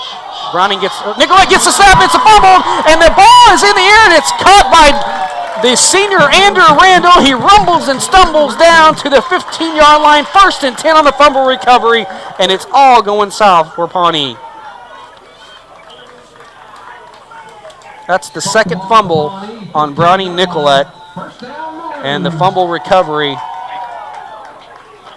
The yards that we get on that. By Andrew Randall 10, from the 15? 30, we'll call it the 30-yard line to the 15. So 15 yards on the pickup, I would call it. So 1st and 10 from the Pawnee 15-yard line. Padilla out by himself in the shotgun formation for receiver set. One comes in motion. That's Mendenhall. He's going to take the pitch around the right side. He makes one miss, gets up the field to the 10-yard line, falls across the 10, maybe to the 9. If that's the case, that'll be about a 6-yard pickup, and it'll bring up 2nd and 4 upcoming for Perry. Number 33, Cody Lane, box in on the stop with Pawnee. 6-yard gain on the play brings up 2nd down and 4 for the Maroons. Pawnee now 1 of 10 on 3rd down conversion tonight after that Man, that's devastating. bad conversion. 2nd and 4 for Perry at the 9-yard line of Pawnee. 4 receiver set, 2 to the near, 2 to the far for the Maroons. Pistol formation, Dawson Padilla in shotgun. Waiting for the snap. Barks the call, takes the snap. He's going to pitch it on the option to Colby Mendenhall around the right side. Gets across the 7-yard line, almost to the 5. They gave him to the 6, gave him a pickup of 3, so officially it's going to be about a 3rd and 1 upcoming for Perry, I think. Actually, we'll call it. 3rd and 1 for Perry. Colby got 3 yards in the play. Spot the ball at the Pawnee 6-yard line. At the 6-yard line of Pawnee, 7:15 and counting. Perry all over Pawnee, 28-3, 3rd quarter. Pistol formation, 4 receiver set for the Maroons, 2 to the near, 2 to the far, 1 back set. Padilla barks the call out, gets the snap. He's going to run the same play to the left side now. He's going to option to Colby Mendenhall, trying to get the left side. Made one miss, made another miss. He's close to the 3-yard line, maybe gets the 1st down. Man, nice running. And, boy, he made 2 guys miss, partner. 2 guys had him dead to rights. And he gets a 5-yard gain to the 1-yard line. 1st and goal for Perry. Boy, he was wrapped up, it looked like, for about a 2 or 3 yard loss and just fought tough. And Perry now 5 of 10 on 3rd down tonight. A lot better, 50%. Yeah, that's the percentage you want. 1st and goal for the Maroons. Dawson Padilla will go under center, 2 back set, 2 receiver set, 1 to the near, 1 to the far. That's Colby Mendenhall behind him. Garrett Byer in front, leading the way, the grader. Now he's going to give it to the grader. He's going to be met in the line at the line of scrimmage and barrels his way in for the touchdown. But we got a flag on the play. Let's see what it is. Flags on the play. As Garrett got hit, and it was a short one and got right into the end zone. So we'll see if it's a touchdown from 1 yard out or if there's a penalty on the play for Perry. Get the official's call here. Clifton Hunter. Dead ball. Unsportsmanlike on Perry. I think the touchdown will be good. Yeah, if it's a dead ball foul, it should be. It should be on the kick. They haven't motioned. Unsportsmanlike conduct's going to be the call against the Maroons. Well, He hasn't motioned. That should be a touchdown. It wasn't a dead ball then. They mistakenly surmised it was a dead ball.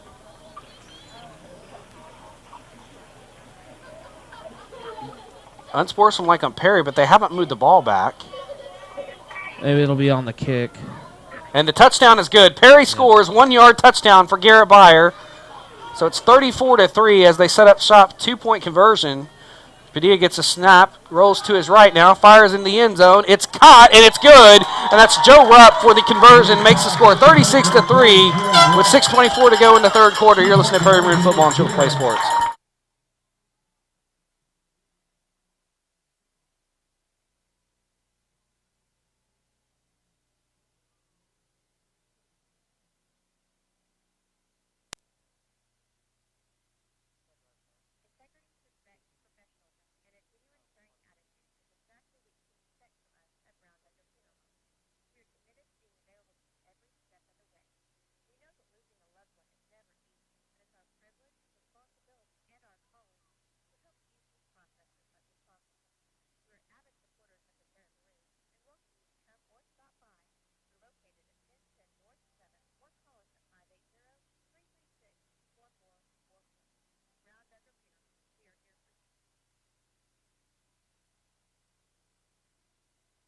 And welcome back to Danielsville, Perry, Oklahoma. Brock Campbell alongside Mike Shaw. And, Mike, it's just a nightmare continuing to happen.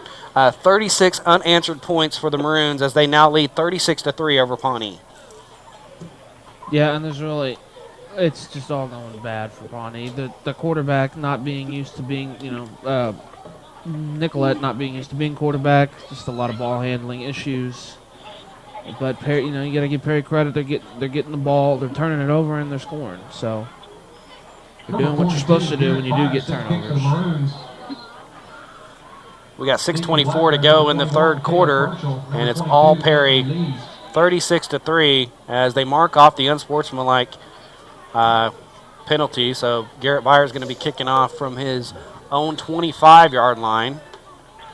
Puts a boot into it. It's going to be taken by the up man at the 46, falls forward to the 49. So Pawnee's going to have a good field position as they start at their own 49-yard line, 1st and 10, and that resulted on the dead ball unsportsmanlike conduct penalty, which I didn't see what happened.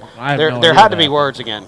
Yeah, it's got to be those 4-letter words, the colorful language flying. That's got to be it. And if you direct them toward your opponent or the referee, for that matter, they're going to flag you any day of the week. Yeah, if they hear it at this level, they don't let that stuff go. So Pawnee will come out 1st and 10 from their own 49-yard line. We still got the starters in there for Perry. It's that way. 36-3, Perry on top. 6:24 to go, third quarter.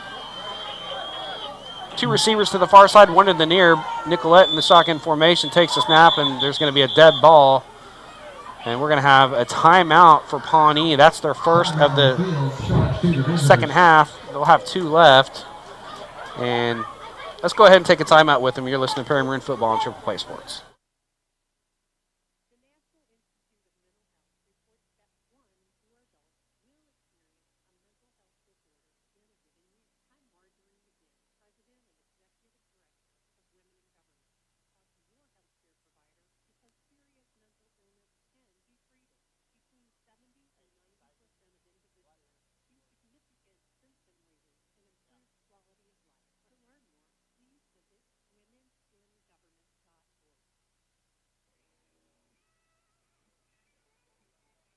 Welcome back to Danielsville. Brock Campbell alongside Mike Shaw. 36-3, 6:23 to go, third quarter. Perry on top as Pawnee took another timeout. And just confusion since the first quarter, partner, and it's still showing for Pawnee. It's just such a big loss that they just don't know what to do right now. And they've got Nicolette in shotgun formation as their quarterback. 3 receivers to the far side, 1 to the near. 1 back set. He gets the snap. He's going to roll to his right, looking to fire and make a completion, fires down the sideline. It's complete, but it's out of bounds. So that's only his second incompletion. He hasn't really passed much, but Pawnee just trying to learn and get better without Nathan Brock. Yeah, this is a really tough time to have to do that in the middle of a game against a team like Perry. a ranked team as well. Yeah, trial by fires don't work well. And it doesn't get any easier for Pawnee. I think they have Hennessy next week. No, that does not get any easier. Right. 2 receivers to the far side, 2-back set. Or actually 1-back set. Gets the snap. Fakes handoff to Jared Mitchell. And they get Brownie Nicolet in the backfield. He falls forward to midfield. Gave him a yard. So 2nd and 9 upcoming. Or excuse me, 3rd and 9 upcoming for Pawnee. Good containment there by the Maroon defense, though. Absolutely, partner. Looks like Dakota Heath is in the game for Perry right now. Starting to sprinkle some other options in there for the Maroons. 5:48 to go in the third quarter. I think Vollmer's in as well. Luke Vollmer is going to be a stud as he's a junior. He'll be definitely a starter next year. Yeah, he should start opposite Reyes next year. 2 receivers, 1 to the near, 1 to the far for Pawnee. Flex bone set. Shotgun formation. Brownie Nicolet takes the snap, back to pass, still looking, fires across the middle. It's off the hands of Caleb Bennett, picked off by Joe Rupp, and he gets across the 45 to about the 48-yard line, picked it up at the 48, picked it up at the 40, got an 8-yard return, and another turnover for Pawnee, and it just continues, as that's an interception, 1 for Brock and 1 for Brownie Nicolet. As Perry takes over 1st and 10 at the 48-yard line of Perry. And, boy, it's going to be hard we're going to have to think about our players of the game tonight. There's a lot of candidates tonight. Perry's going to have it 1st and 10 from their own 48-yard line. Starters are going to stay out there. Dawson brings them out again. Got 1 receiver to the far side. 2 to the far, 2 to the near. Pistol formation, Colby Mendenhall behind Dawson Padilla in the shotgun. Takes a snap. Going to throw down the left side of the line of scrimmage. That's Austin Reyes across the midfield. Falls forward to about the 44-yard line. And that's a pickup of 6 yards on the play. And it brings up 2nd and 4 upcoming for Perry. Glad to see Reyes back in because, partner, he had not been in on offense since his fumble. Coach is maybe sending him a little bit of a message there. So 2nd and 4 upcoming for Perry. 2 receivers to the far, 2 to the near. 1-back set. Flanking on the left side of Dawson Padilla in the shotgun. Takes the snap. Going to give it to a minute. No, he's going to take his own number. Calls it across the 45. Falls forward to the 44-yard line. I had my yard line wrong, so it went from the 46 to the 44. A pickup of 2 brings up a 3rd and 2 upcoming for Perry. A long 2, that is. Actually, it's going to be 3rd and 3, so they give him a pickup of only 1 yard. So Perry comes out with a 3rd down conversion here for 3 yards for first. Pistol formation, Dawson Padilla and Pawnee comes around across the line of scrimmage. Were they drawn off?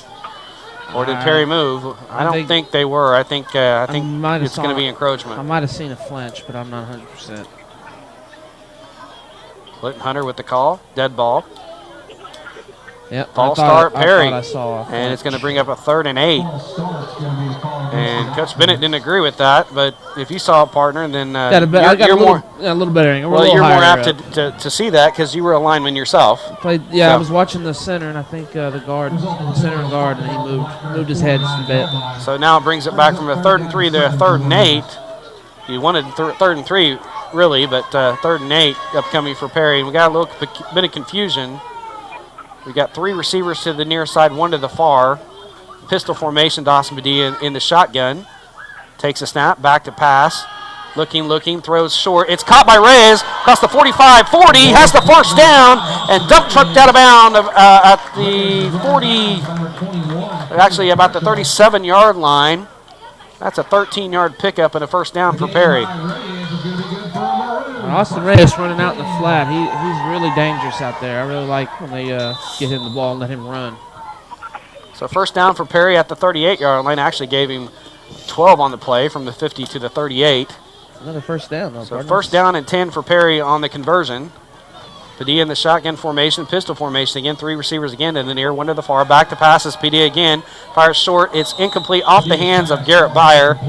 And that's Dawson Padilla's 10th incompletion tonight. That was funny, partner. That was Mason Cabot on the coverage there. All 5'3" of them covering 6'3" Byer. I like to see stuff like that.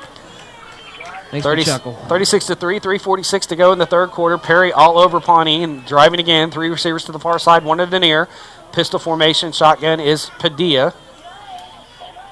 Pawnee, I don't know what they're doing on the line. Gets a snap. Fakes handoff to Colby Minden. Wide open is Garrett Byer. He's got some room to run. He's still going. Across the 20, across the 15, and he's going to be tackled, gang tackled by the entire Pawnee team all the way to almost the 10-yard line. And if that's the case, that's to the 9-yard line. And that is, wow, that is a big pickup from the 38 to the 9.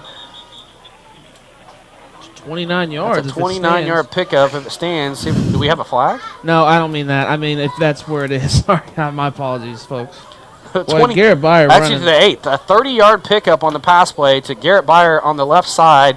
He was wide open, partner. He just ran, and then good luck tackling him in space. Yeah, Garrett outraised every player on Pawnee by a good 30 pounds just to start. So there's at least 7 or 8 guys on him there. And we have a dead ball, personal foul. Oh, it's a hit. Targeting, dead ball targeting on Pawnee. That's going to be half the distance to the goal. So it'll be to the 4-yard line. 1st and goal for Perry. I doubt Byer even felt that. He probably didn't. I'll be like, what? I didn't do anything. It's like I just felt kind of a tingle there. That was a targeting. Okay, if you say so. 1st and goal from the 4. Perry now on the door again. Dawson Padilla under center. I formation now for the Maroons. Gets a snap. He's going to go around the right side. Takes his own number. Calls it, and it's in for the touchdown as he has the zone read in for the touchdown. 4-yard scamper by Dawson Padilla, and it's 42-3 Perry with a 2-point or an extra point upcoming. This might be a place where you might do an extra point here, partner. Yeah, you might try the kick here. And you told me they've been working on it all week, so, yep. And that drive started at the 48. Yeah. Perry 48. 48. How many plays was that? 5. 2, 3, 4, 5. That covered 52 yards. And it resulted in a Dawson Padilla 4-yard touchdown run. And Dawson Padilla to snap that ball down. Kick is on the way. It's high and long. And it is good! And there we go. The first point after attempt by Padilla is good for the Maroons. And it is now 43-3. Perry on top. I think they should just keep doing that then. It looked good to me, partner. Yeah. I guess it's consistency in the practices that Coach Bennett is kind of worried about. You know, that's why he's been going for 2, and they've had a good percentage.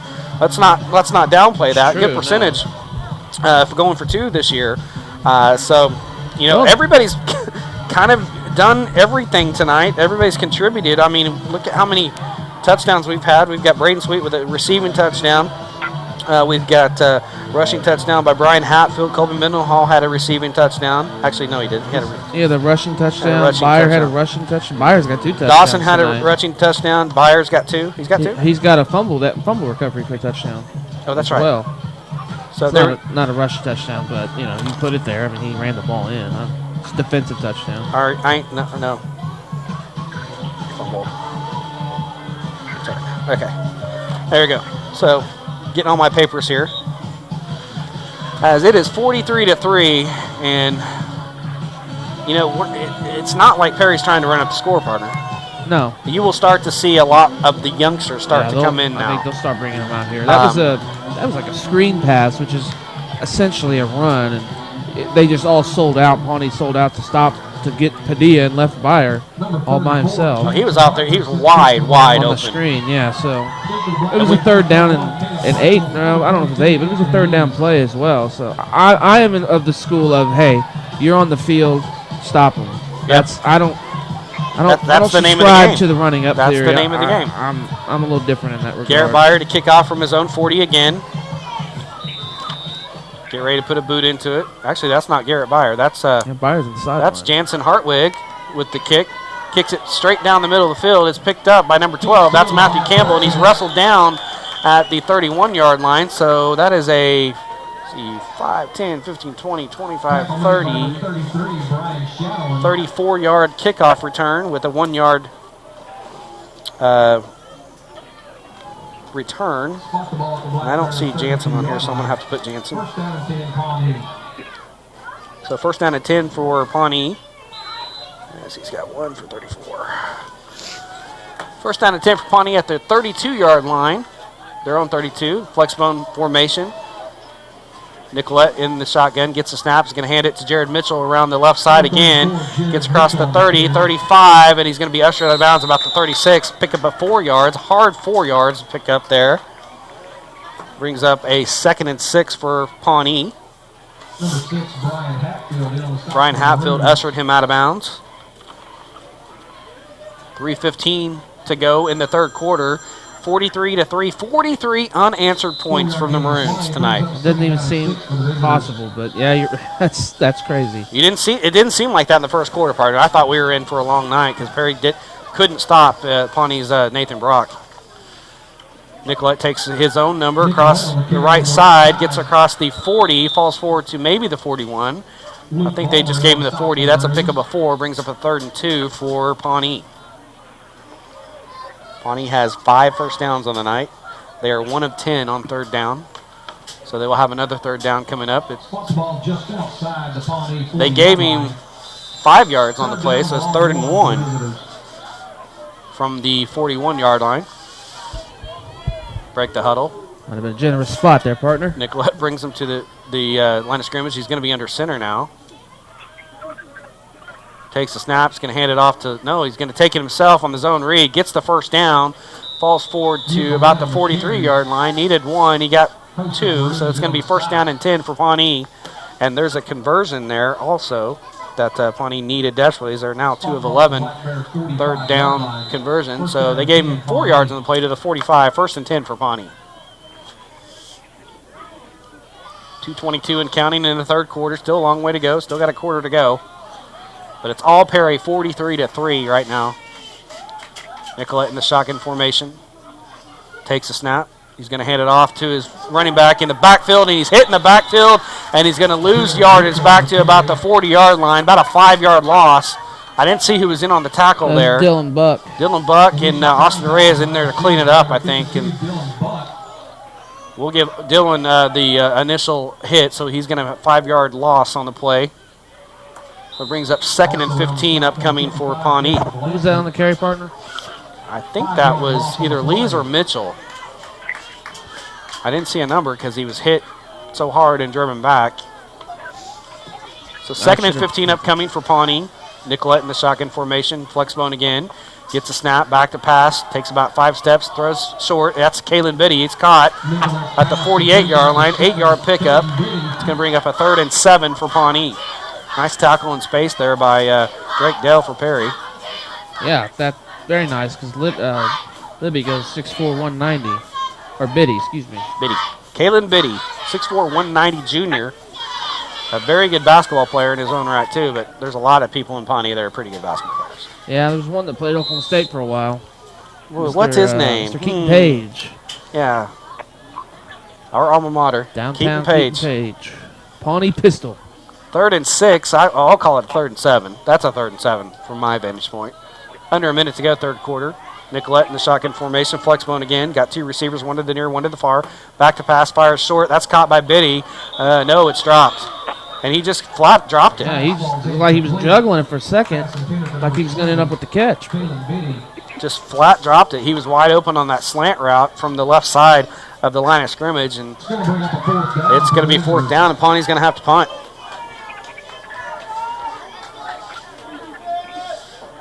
And back to punt. Standing about his own 38-yard line is Nicolette Browning. I did it. Browning Nicolette. Did it again. Gets a snap. Puts a boot into it. A high punt. Drake Dell's going to field it about his 15-yard line. Fumbles it. Gets back on top of it. He's going to lose about 5 yards back to the 10, though. Browning kid sure has a strong leg. And Perry's going to take over 1st and 10 from their own 10, and it looks like the JV squad's coming in for the Maroons. So now we're going to have to dive into the roster as the starters, I think, have seen the end of their night. And my partner's going to have to do his wizardry on the stats. Yeah, this is the fun part. I think Liam Clausen is in at quarterback for the Maroons. Yep, here he comes, number 4, trotting in. And it's at the 11-yard line, actually. It's where Perry's going to start from the Pawnee 11. 27 seconds to go, third quarter. Perry on top, 43-3. Clausen under center, I formation.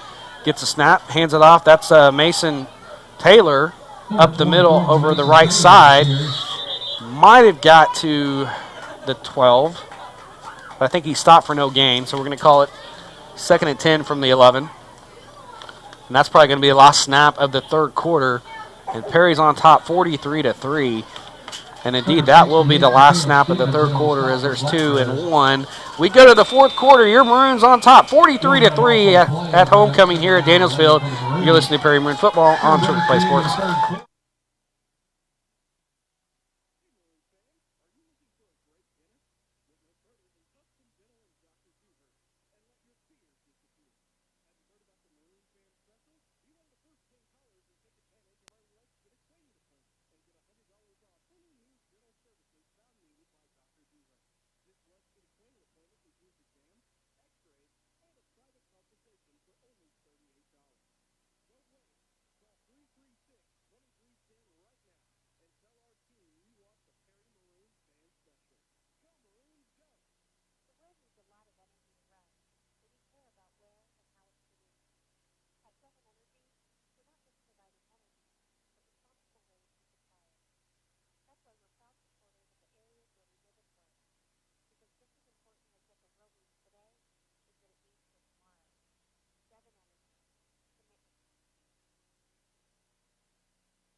Side Mike Shaw and Danielsfield, Perry all over Pawnee 43-3. Want to let you know this game is sponsored in part by Devon Energy, who take pride in supporting local communities and events where they operate.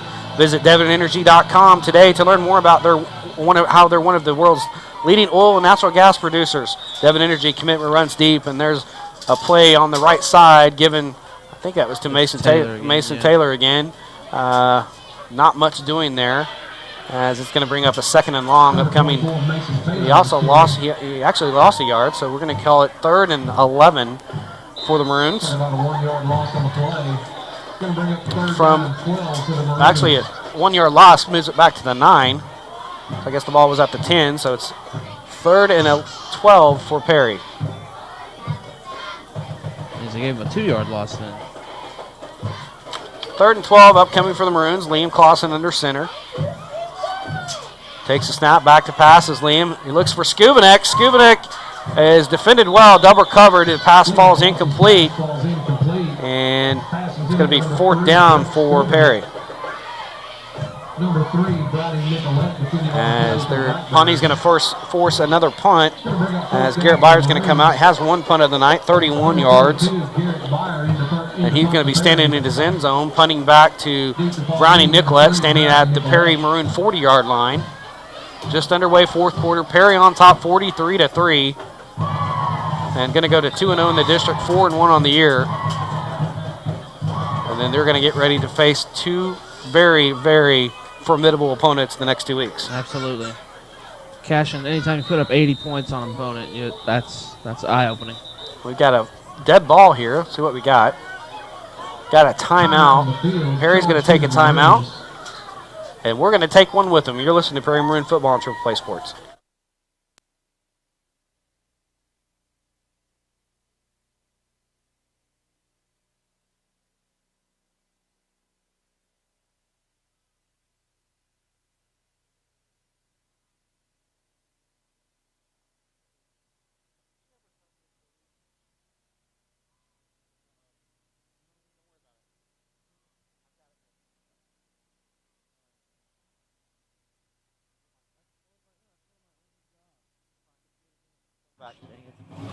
Welcome back to Danielsfield. Brock Campbell alongside Mike Shaw, and Perry leads us in 43-3. Getting ready to punt the ball away. Garrett Byer. I guess Coach Bennett and company didn't like what they saw on that 4th down play and wanted to make sure they got it right because they're punting from the 9-yard line. So smart play for Perry. They took a timeout, got everything under control. Even up 40, you don't take anything for granted. Garrett Byer still standing in. Actually, it's not Garrett. That's Dawson Padilla. Padilla gets a boot No, into it. That was Garrett. You had it right, partner. That was Garrett. Yeah. He looks skinnier from here. I thought that was Dawson. But it is Garrett. He punts it all the way to the 42-yard line. That's a 33-yarder. 33-yard punt and first down for Pawnee at their own the Perry 42-yard line. Nicolette will bring the troops out for Pawnee. It's been all Perry. They've scored 43 unanswered points. Pawnee got out to a 3-0 lead in the first quarter, and then Perry hasn't looked. They haven't looked back since, as they have scored 43 unanswered. Nicolette in the shotgun formation. One receiver comes in motion. Now he's given to Jared Mitchell around the right side. The same play that has been successful. It goes around the right side, falls forward to about the 33-yard line. We're going to give him a pickup of 9 yards in the play. That's going to bring up 2nd and 1 for Pawnee, and that play has worked all night. Absolutely, partner. It's been one of the positives for them tonight. Jared Mitchell's is a load coming off those corners really on those is. sweep He's routes. A lot faster than he looks. I think I had Brian 33, Brian Shadowin on that play? Shadowin, excuse me. My apologies. 2nd and 1 upcoming for Pawnee. Nicolette in the shotgun formation again. Receiver comes in motion. That's Miller. Gives it to Jared Mitchell right up the gut across the 30. Falls forward to about the 28-yard line. That's going to pick up a 5 yards and a first down for Pawnee. Got a lot of young ones in there for Perry. Got the future in there. But we've got a really good sophomore class this year that's going to be here 2 more years. Got some good 8th graders coming up. But we want to get some young kids in there for some varsity experience. And, absolutely. It's always a thrill. You know, I like that about our coaches and Coach Bennett. He doesn't like to just run the score up. He wants to get some experience in there, and that's what's happening. Got a lot of youngsters in. 1st and 10 for Pawnee at the Perry 29. Brownie Nicolette in the shotgun. Gets a snap. Fumbles it. Ball's on the ground, and he recovers it himself. And that is his 3rd fumble. He has lost 2. Recovered by number 34, Jared Mitchell. And it was recovered by Jared Mitchell, not Browning Nicolette. Jared Mitchell, Johnny on the spot, recovers, but he loses 3 yards on the play. It's going to bring up 2nd and 13 for the Black Bears. When it rains, it pours, partner. When it's going right, it's going right. When it's going bad, it's going way bad. Spot the ball at the Maroon 32-yard line. It's like Miller's the quarterback now. No, Jared. Maybe. Nope. Nope, he's just in there. He's in the faking you out.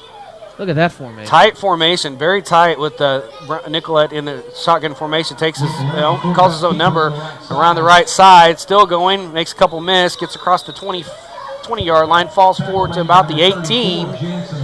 And that's a big pickup. That's about 14 yards. Actually, wait. No, that's not right.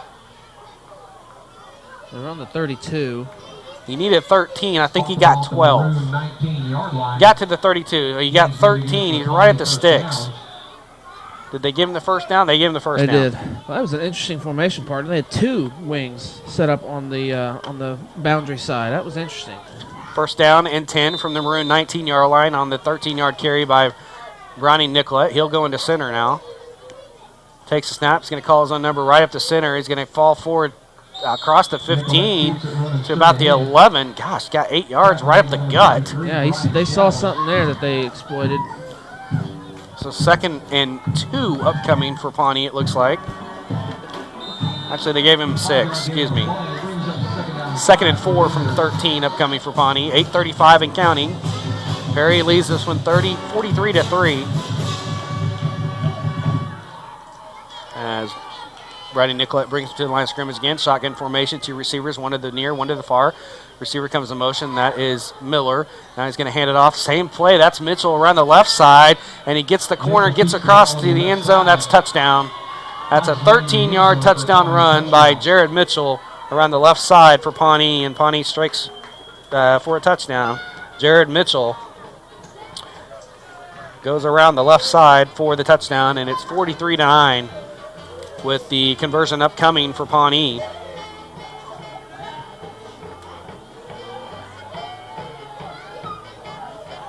And that started at the Perry Maroon 43? 42. 42. Number 3, and that covered how many plays? 42 yards? 7.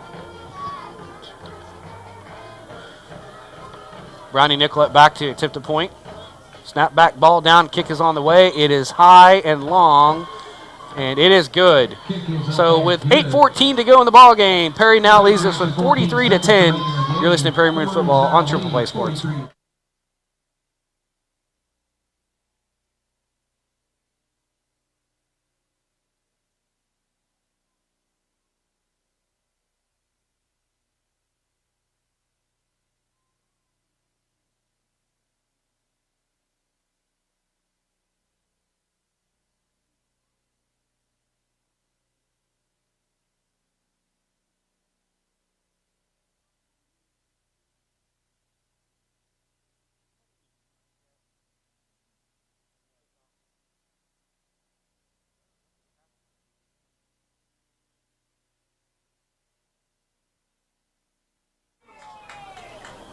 And welcome back to Perry, Oklahoma. Brock Campbell alongside Mike Shaw as we're at Danielsfield.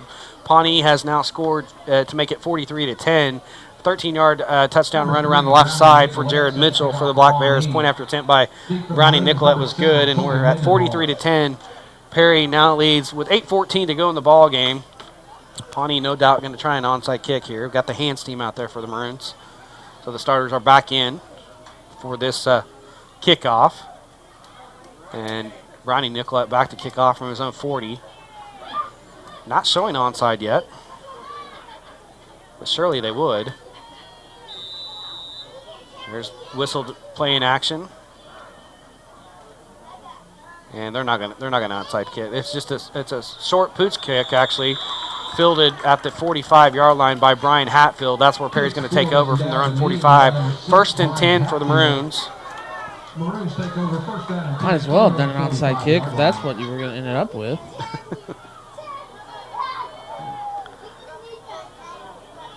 That's our only kickoff that we've fielded, I think, tonight. Only kicked off, what, 3 times? I think it's gone out of bounds once. Yeah, they haven't kicked off much. So Perry will take over. 1st and 10 from their own 45-yard line. Liam Clausen under center for the Maroons. Now leading by 33. One receiver to the near side, one to the far. I formation. Gets a snap. He's going to give it to Mason Taylor around the left side. Gets across the 48, 49-yard line. And that's a pickup of 4 yards on the play. Pawnee thought the ball came out, but it didn't. So they give him to the 49. 4 yards on the play. 2nd and 6 for Perry. Good to see Mason getting some carries. Like Shadowman's coming in to give him a break.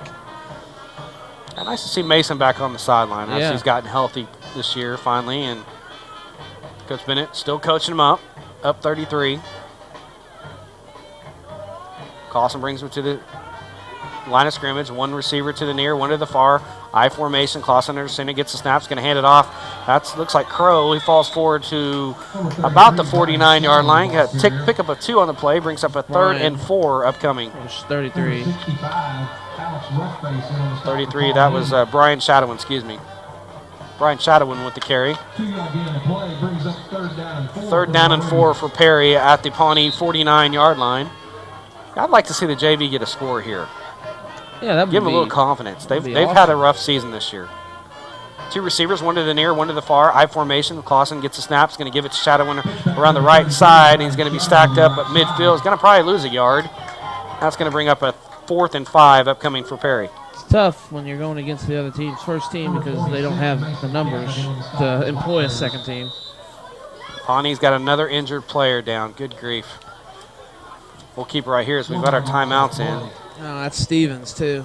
Caleb Stevens. Had a heck of a game. Another good player for Pawnee. They've already lost Brock for the game, and I hope not for very long. I hope he gets healthy and he can come back next week, but that looks like a cramp. I'm looking at the monitor here. Oh, yeah, that's awesome. I think that is a cramp. The way he's trying, yeah, that's a cramp. Yeah, that's a cramp, good. Yeah. He stretched him out a little bit. He's to his feet. Yeah, that's a good old country October cramp here. And it's good to see. North Central Oklahoma. And, we've just switched to cold weather, so, the changes in the weather. The whole game. Yeah, and he's played the whole game, so. But it's 43-10, Perry on top, 6:43 to go, 4th quarter. Perry's going to go to 4-1 on the year and 2-0 in the district. I shouldn't get too excited for the weather because it's going to be in 90s a couple times again next week. It just doesn't know what to do at this time of the year every year. State, I don't like the state for that reason. Back to punt is Garrett Byer. He's going to stand about his own 36-yard line. Still going back almost to a 35. Deep for Pawnee is Kalen Biddy. There's the snap. Garrett gets a boot into it. It's a high, nice kick. Biddy calls for a fair catch, and he fumbles it right there. Oh, it almost came to Perry, but his man, Johnny on the spot, fell on it about the 23-yard line. So that is a how many yard kick? 27. Mathematician here. Garrett with the 27-yard punt, no return. And Pawnee will set up shot 1st and 10 from their own 23-yard line, down 43-10.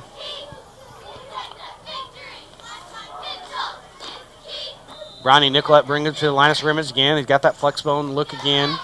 2 receivers, 1 to the near, 1 to the far. Gets a snap in the shotgun. It's going to call his own number around the left side.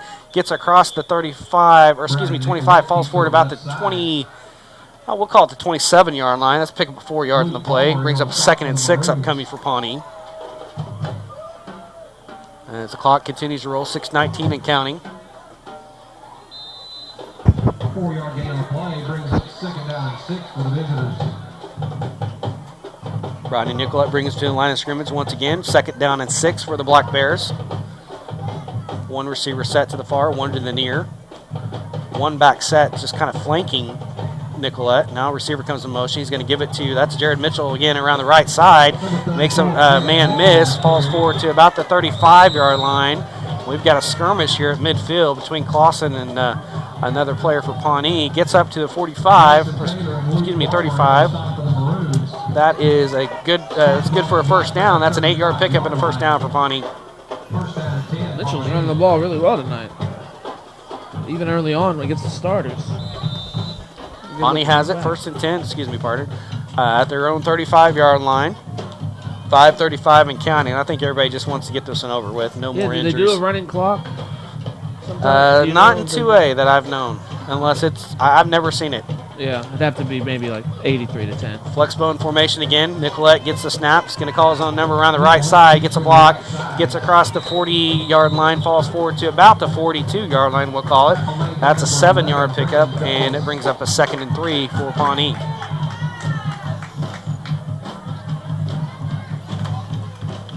Five minutes to go. Just no more injuries, and we'll get out of here with the victory. Be thinking about the players of the game, partner. We need to start thinking about that so I can text Coach. I'll go Reyes defensive. I go Reyes and Byer. I know he only got the 1-yard touchdown run, but he got the fumble touchdown. That's who I would pick. Nicolette Browning, or Browning Nicolette in the shotgun formation, gives it to Jared Mitchell around the left side. That's a corner 45, 50. It crosses the 50 to the 45. And that's a nice pickup, 8 yards to the 50, another 5. That's a 13-yard pickup and a 1st down for Jared Mitchell. Mason Taylor and a host of Maroon tacklers in on the stop.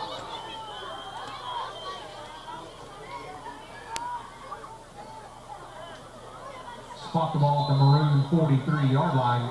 1st down and 10 for the visitors.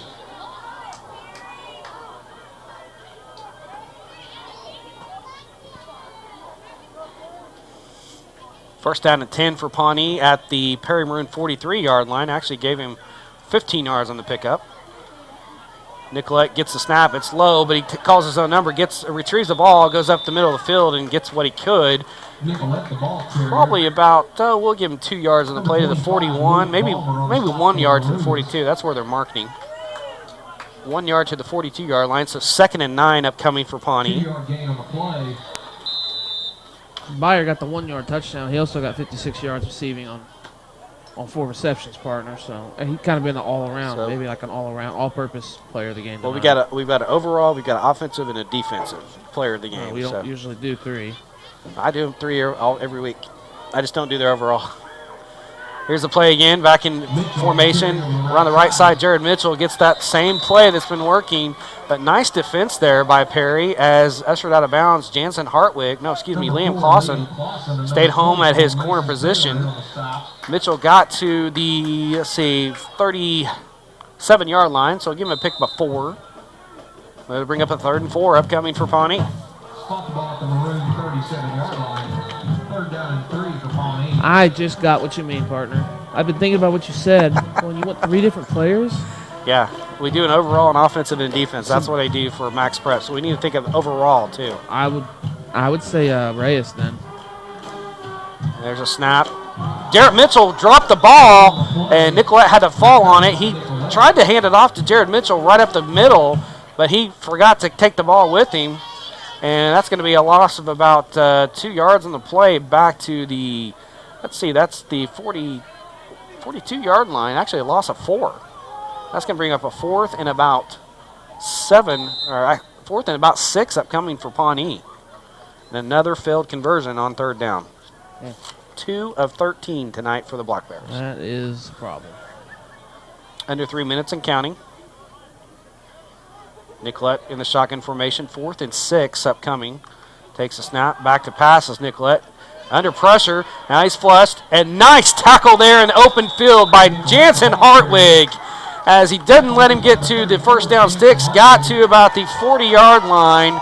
That's a pickup of 2, needed 6, and that's a turnover and downs. Good job by Jansen Hardwick staying home. And boy, that kid's going to be a player. He's I think he's only a sophomore, I believe. Or actually, he's a freshman. I got on this thing. I got Monster. I got him as a sophomore. He's a sophomore. He's part of that super sophomore class, and get him in the weight room for a summer partner.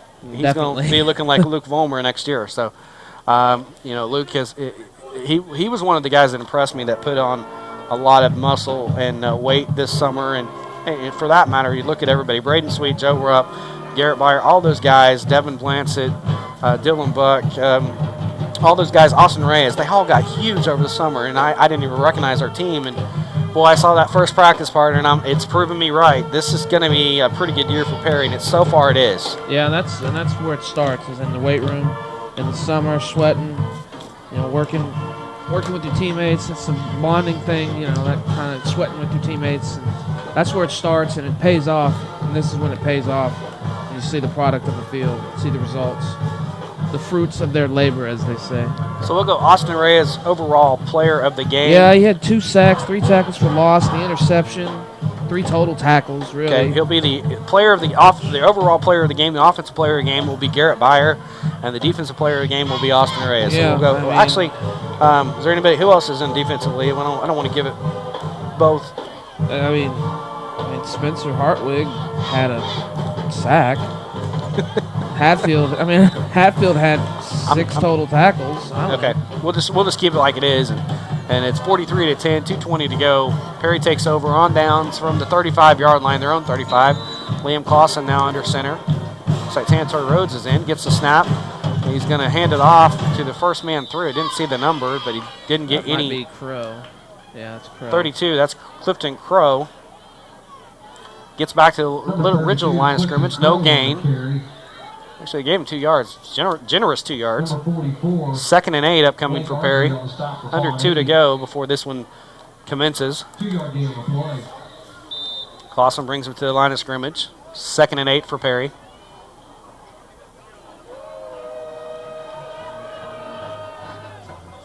Barks the call, gets the snap, gives it to Santori Rhodes right up the middle. He's hit at the line of scrimmage and driven back right there. We'll call it no gain, bring up 3rd and 8 for the Maroons. Number 9, Santori Rhodes, the ball carrier. 1:25 to go, and Perry's going to be victorious on their homecoming night here. 2014 homecoming night. Go to 4-1, 2-0 in the district. And they're going to be facing the Cashin Wildcats, I believe, next week. I think it's the Wildcats. They've got a Paul. It could be the Bobcats. Tigers. I think it might be. It's the Cashin Tigers. You're right. It'll be the Cashin Tigers coming to town with probably a 5-0 record. I wouldn't doubt it. Got a dead ball delay of game on Perry, under a minute to go, and Cashin was playing. I can't remember who they were playing tonight, but they were going to be 5-0 coming. So they're going to be 5-0 trying to come and knock off Perry. Perry's going to be 1-1 at home. So you're saying it wasn't Thomas Fay? It wasn't Thomas Fay. Liam Clausen gets a snap, gets Santori Rose around the right side, gets across the 35, fumbles forward to the 40, and I think it's recovered by Pawnee. And if it is, Pawnee will take over. It is recovered by Pawnee. Fumble recovered by Pawnee. And that's another fumble for the Maroons on the season. Fortunately, it goes into stats. And Pawnee will take over on the fumble recovery at their Perry 41-yard line. 1st and 10 with 44 seconds to go. Like I said, Cashin will be coming to town probably with a 5-0 record. Perry will be 4-1. Cashin is a class lower than you, but Cashin is a very good team. Yes, they are. 82 points last week. Nicola under center. He's going to take it, call his own number right up the gut, across the 40, across the 35, falls forward to about the 32-yard line, give him a pickup of 9 yards on the play, 2nd and 1, and that'll bring up 2nd and 1, 30 seconds to go in the ball game. We'll see if Pawnee wants to run another play or not. 21 carries tonight. And it looks like they're not really in a hurry to run anything. They are going to try and run one play, I think. Nicolette in the shotgun formation, 2 receivers, 1 to the near, 1 to the far again. Gets the shotgun snaps, going to give it to Jared Mitchell around the right side. Good defense by Perry right there as he gets across the 35, falls forward to about the 33-yard line. Tackle made by a host of Maroons. The host of Maroons make the tackle, and that's the end of the ball game. Perry wins it 43-10, goes to 4-1 on the year, 2-0 in the district. Pawnee falls to 1-4 and 0-2 in the district. Come back, we're going to have some stats. We'll have players of the game and coaches interview. You're listening to Perry Maroon Football on Triple Play Sports.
So Brock Campbell alongside Mike Shaw. Perry victorious tonight by a clip of 43-10 to the Pawnee Black Bears. Moved to 4-1 on the year, 2-0 in the district, and get set now for 2 formidable weeks with the Cashin Tigers coming to town next week out of conference game in the middle of the year, and then Hennessy will be back in Danielsfield the week after that on Thursday for fall break as Hennessy comes back and we get back into district. So 2 tough weeks coming up for Perry, and Perry 4-1 on the year, should have been 5-0, but this is where we thought that Perry would be this year as we looked at the schedule, how it laid out. But overall, a very slow start for Perry, but they picked it up at the end, the end of the first quarter and never trailed after that. 43 unanswered points until that touchdown in the fourth quarter, Mike, and it was all she wrote. And we want to, if anybody from Pawnee is listening to us, or has been listening to our broadcast or watching our broadcast, we want to give our thoughts and our prayers to Nathan Brock, the quarterback at Pawnee. We don't know really what happened, but he did go down with an injury in the first quarter, late in the first quarter, never came back. So, yeah, definitely want to. If you're listening to us, I hope he's not injured very, very badly. And I love what I'm seeing right here in the middle of the field. Look at this.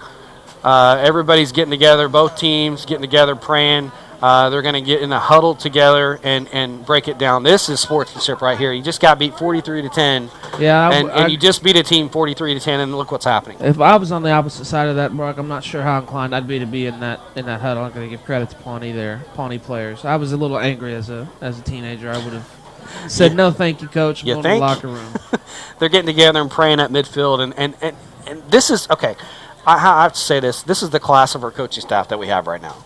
With Coach Bennett, Coach Young, Coach Landers, Coach Lindsley, and then also I got to say the class of Pawnee's coaches too. I mean, they just got beat 43-10 in a district game, and that just shows the class of both teams, and that's really nice to see. I know as a player you don't want to really talk, when you get drubbed 43-10, But that just shows you right there. That's the class of the coaches we have here at Perry right now. Yeah, absolutely. It's just instilling a culture that bigger than football.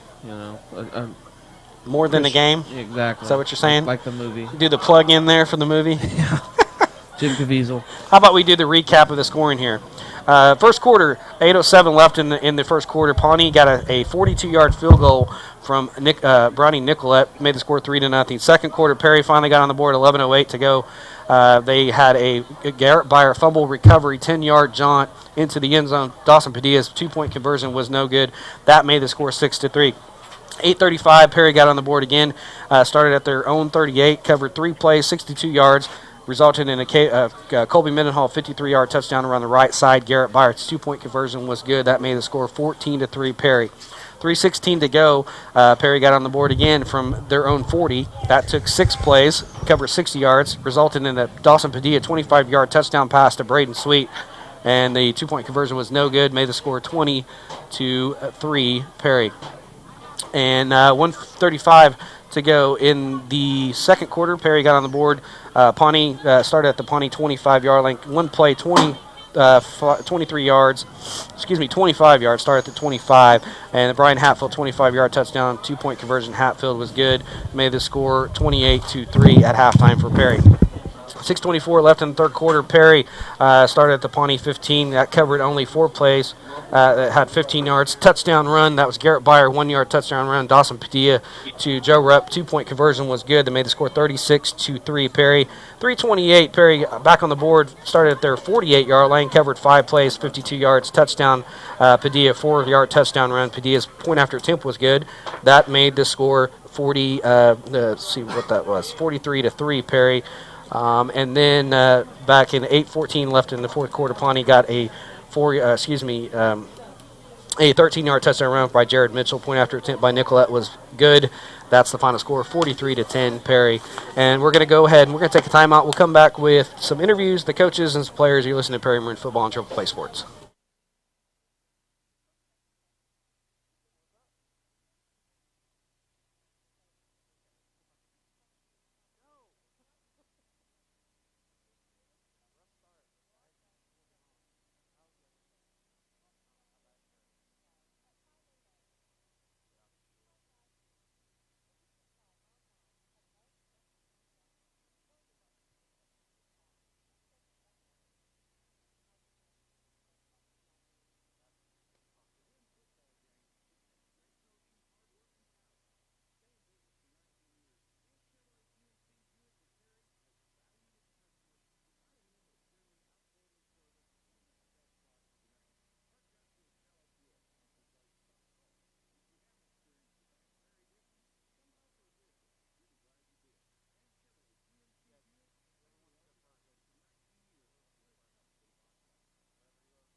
Maroon Post-Game Show brought to you by Steve Wogmack and the Insurance Agency, Farmers Insurance. And with me now is one of our players, our seniors, Braden Sweet. And Braden had 4 catches for 47 yards. And you got off to a slow start in that first quarter, and Nathan Brock, we knew that was going to be the guy we had to contain. We didn't really do it very well in that first quarter. Talk about what Coach told you after that first quarter and how you guys adjusted to make that go away. Even though he got injured, but they had other guys in there. How did you guys adjust to containing them? Well, he just told us we gotta turn up the tempo. We did pretty good right after he got injured. I don't know if that had anything to do with it. But, yeah, we really started to contain him right after that, and a little bit less run game. Well, I noticed on third down tonight a lot Coach Young brought some blitzes, and it kind of confused Pawnee. Were you seeing something that you could, maybe exploit a little bit more? Because you really had them confused on third down, especially in the second quarter when you started making that run. Yeah, they would leave their A-gaps open. They would always block to the outside instead of keeping their inside gap. So they always left their inside gap open. Braden, talk about how good it feels to be at this point, 4-1. Could have been 5-0, but you're more importantly 2-0 in the district. Got the full 15 points in both games. How does it feel from last season, and how's the feeling different from last season to this season? Obviously, you got more wins, but I mean you're in a good spot right now in the district. Oh, it feels great. We've already got enough as many wins this season as we did last year. And it gives us a lot of hope going forward into our tougher games against Cashin and Hennessy. And it feels great. What do you know about Cashin? I know they're a very formidable team that's going to be coming in here. They're a Class A school. More than likely, they're going to be 5-0 coming in here next week. But what do you know about them? What kind of offense do you know anything about them? I don't know much about their offense. I know they've been hanging a lot of points on people. Heard 82 on their last opponent. So if our defense steps up, I think we've got a chance. All right, Braden, thanks for joining us, and we'll talk to you next week. All right, thank you. And we're going to have Garrett Byer step in here real quick and make the quick change. And the road grader had a nice night tonight. You had a fumble return, that 10-yard return for a touchdown, had a touchdown of your own that, I guess you had a unsportsmanlike conduct penalty on that play. And we were joking up here, he probably didn't even feel that. That was even a unsportsmanlike conduct penalty. But talk about how big your eyes got when you recovered the fumble and you had a wide open end zone. And just talk about your night. You were all over the place defensively too, and good containment. And just talk about your performance tonight. It just felt great going out there, getting the win, making big plays and the right times. What did you take after the first quarter? Obviously, we started slow, and with the injury to Nathan Brock, what did you take after the first quarter? I mean, we came out, we weren't really focused, but as a senior, did you get into some heads right there and say, hey, we need to focus more? Yeah, we really weren't doing our assignments about 4 minutes in. I told everybody to get focused up. It's going to be a ball game. We need to get focused. Well, do you know anything about Cashin? I think they're more of a run-oriented team. I think they have some speedsters. I think we watched a little bit of film with them against O'Keene last year. It's probably going to be another contained issue, but they're going to be ready to play. They're 5-0, ranked in Class A. What are you guys going to have to do to maybe stop that attack? Well, Cashin's a great ball club. They always are, but we haven't got film yet, but we'll study them. I heard they're really, really good on the run game and everything, so that'll be a tough match. You definitely have to be gaps down. You have to come out on fire in the first quarter because you're going to be playing a ranked opponent. You guys are going to be ranked too, but let's talk about how you're feeling. 4-1, 2-0 in the district, a lot different feeling than last year. Personally, how does it feel to be at this spot right now? Feels amazing. Well, Garrett, thanks for joining us, and we'll talk to you next week. Right, thank you. We're going to have Coach Bennett step in here now and have one more interview, have another break, and then we'll get out of here. So as we move this chair here. Live TV, people, live TV. So he's trying to figure out how to get his there you go. I had trouble, too, when I first started.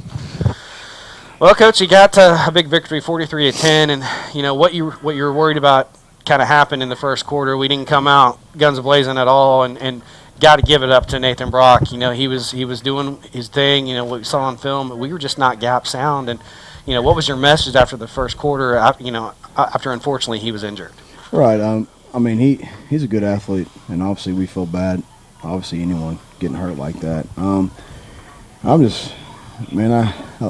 Homecoming's a love and hate relationship. Obviously, you love it because the excitement in the community and things like that goes on. But man, it's a big time and it kills us for the most part. That first quarter it showed, and obviously it took a couple butt rippings and things like that to get those guys focused, and I'm just glad we focused up and got better. Obviously it's a big win, like you said, 2-0 in district play is a great thing for this community, great thing for these kids, and it's great momentum. Obviously, going into next week versus Cashion, which obviously is not a district game, but we're still going to try to win it, and obviously getting that big win, then coming back home for Hennessy, and that's our key and that's our goal is to keep moving and keep getting better.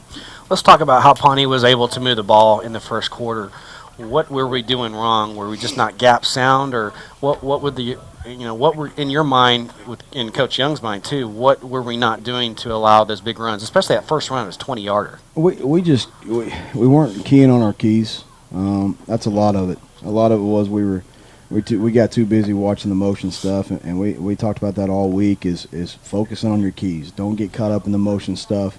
Do your job, and we just got caught in the adrenaline, the hype, the excitement, and a lot of times when you do that, you lose focus, and we lost a little focus, and I'm just glad we finally got engaged and stepped it up.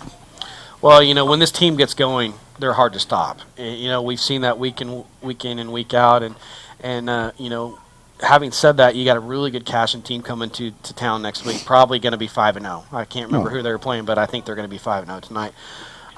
You're going to be 4-1. It's a non-district game, but you both are going to probably be ranked, or you're going to be outside the top 10 in 2A. They're ranked in the top 10 in A.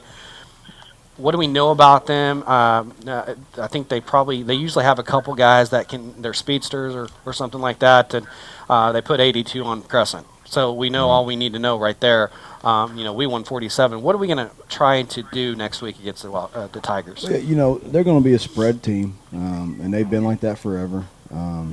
Defensive-wise, they're going to be a 4-2-5 or 4-3, however you want to call it.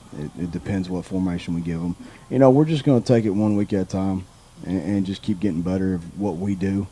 And I think that, we talked earlier, if we're hitting on all cylinders, if we're doing what we're coached to do, and if our kids are making the right reads and doing the right things that we coach them up to do, we're going to be successful. And that's what we got to keep doing, is just keep getting better each day, and day in, day out, week by week, and just keep getting better at what we do. And I think that, we're dangerous if we just, make the right reads and just play football.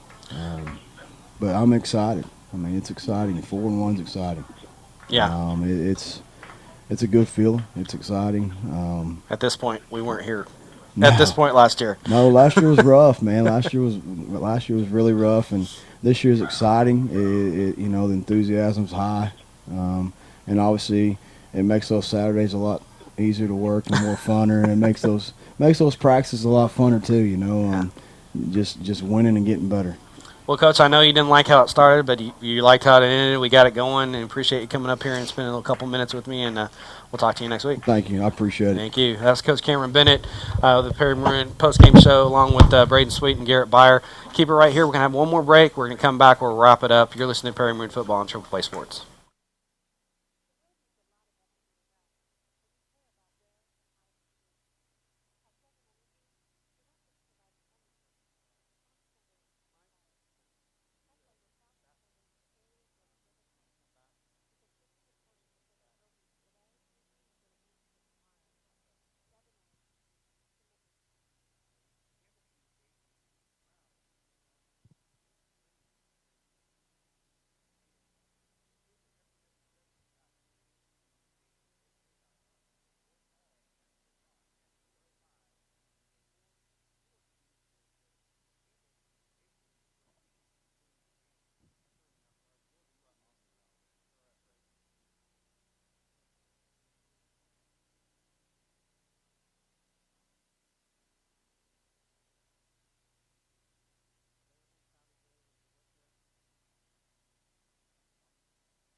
And welcome back to Perry, Oklahoma, Daniels Field. Brock Campbell alongside Mike Shaw as we've getting ready to close this one out. 43-10, Perry on top and victorious on their homecoming over the Pawnee Black Bears. Go to 2-0 in district, 4-1 overall. And let's go quickly through the team stats and maybe some individual stats and give you kind of a snapshot of the game here, Mike.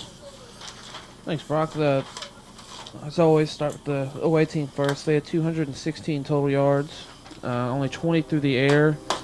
Partly was due to that was the absence of Brock, the quarterback, and but they don't throw much anyway. Anyway, they had 196 yards on the ground. They had the touchdown. They ended up having 5 turnovers, 6 penalties for 54 yards. Possessed the ball for 30 minutes, but that has more to do with Perry's quick strike offense. Let's see, and moving to Perry. Well, let's do third downs first. I'm gonna get right out of the way. 2 for 13 on third down for Pawnee. Not a good percentage, 15%. They did end up with 10 first downs to Perry's 9. Perry was 6 for 12 on third down. And for Perry overall, 299 total. That's again the defensive touchdown and the short fields, quick strikes. You know that'll do your total yards every time. 153 passing, the long 25-yarder, the sweet. 146 rushing, 4 rushing touchdowns, 4 different guys. Hatfield, Padilla, Byer. Who else? Padilla, Byer. Mendenhall, duh. 5 penalties for 40 yards, possessed at 1755 individually. Just real quick, I'll go for Perry's guys real quick. Mendenhall 12 carries for 87 yards and a touchdown. Byer had 4 receptions, 56 yards and a rushing touchdown, but Sweet had the lone receiving touchdown, 4 for 47. And Padilla was 12-22 for 153 yards and touchdown, no interceptions. And that's pretty much it. I will say Reyes had 3 tackles for loss and 2 sacks tonight, plus the interception, so he played really well on the defensive side of the ball. And that's all I'll say. All right, Mike, thank you for those stats. And brought to you by the Womack Insurance Agency, Farmers Insurance, as they're our post-game sponsor. Want to we had great interviews there. Hope you've enjoyed our broadcast, and we're going to go ahead and wrap this up. Perry's going to be home for the next 2 weeks, out of conference next week. So they'll be hosting the Cash and Tigers here, 7:30 Daniels Field, 6:45 pregame show on Penn Network and on Triple Play Sports, 10:20 a.m. or CampbellCommunicationsOK.com, or you can watch the live feed on YouTube as well, City of Perry YouTube channel as well. Also, broadcast will be on City of Perry and Campbell Communications, the radio broadcast that is. I'm not going to put the TV broadcast because it takes forever to upload. So I'm going to let Mr. Tyson Davis handle that one. But anyways, yeah, Cashin comes to town. They're going to have probably a 5-0 record. Perry's going to have a 4-1 record. It's going to be a good ball game. You want to win it, but if you lose it, it's fine. It doesn't count against you in district. Perry's 2-0 in district. Keep that district record going. Then they're going to have the Hennessy Eagles the week after that. So 2 formidable weeks for Perry. We thought that was going to be the case. Good job getting out to a 4-1 record for the Maroons, and after a slow start, got it going. And we want to also wish our thoughts and prayers. I just found out Nathan Brock has torn his ACL, the quarterback for Pawnee, so he was out for the season. So I want to wish him the best of luck, recovery, his thoughts and prayers to his family and his teammates and his coaches as they're going to try and work through the season without their number 1 guy. That's obviously going to alter their game plan a lot, but to you fans out there for Pawnee or listening from Pawnee, I want to send our thoughts and prayers. We never want to have anybody injured, but unfortunately that's part of the game. So Nathan Brock, get better, recover, and we'll see him next year on the field hopefully. I think he's a junior. I don't think he's a senior. He may be a senior. He's a junior, right? He's a junior, so he'll be back on the field next year for the Black Bears. So anyways, we're going to go ahead and wrap it up. I want to thank my partner Mike Shaw for doing an excellent job in the stats as well as doing the color commentary like he does every week. I want to thank Tyson Davis, our engineer and producer for Penn Network, getting us on the air and making this TV broadcast possible for everyone to enjoy and view. I want to thank want to thank Kevin McCoy back in the studio for getting us on the air, our station producer. Yes. Getting us on there, engineer. Thank you, Tyson. Thank you, Kevin. And I also thank Jordan Woodruff, our station manager over there at Triple Play as well, for doing everything.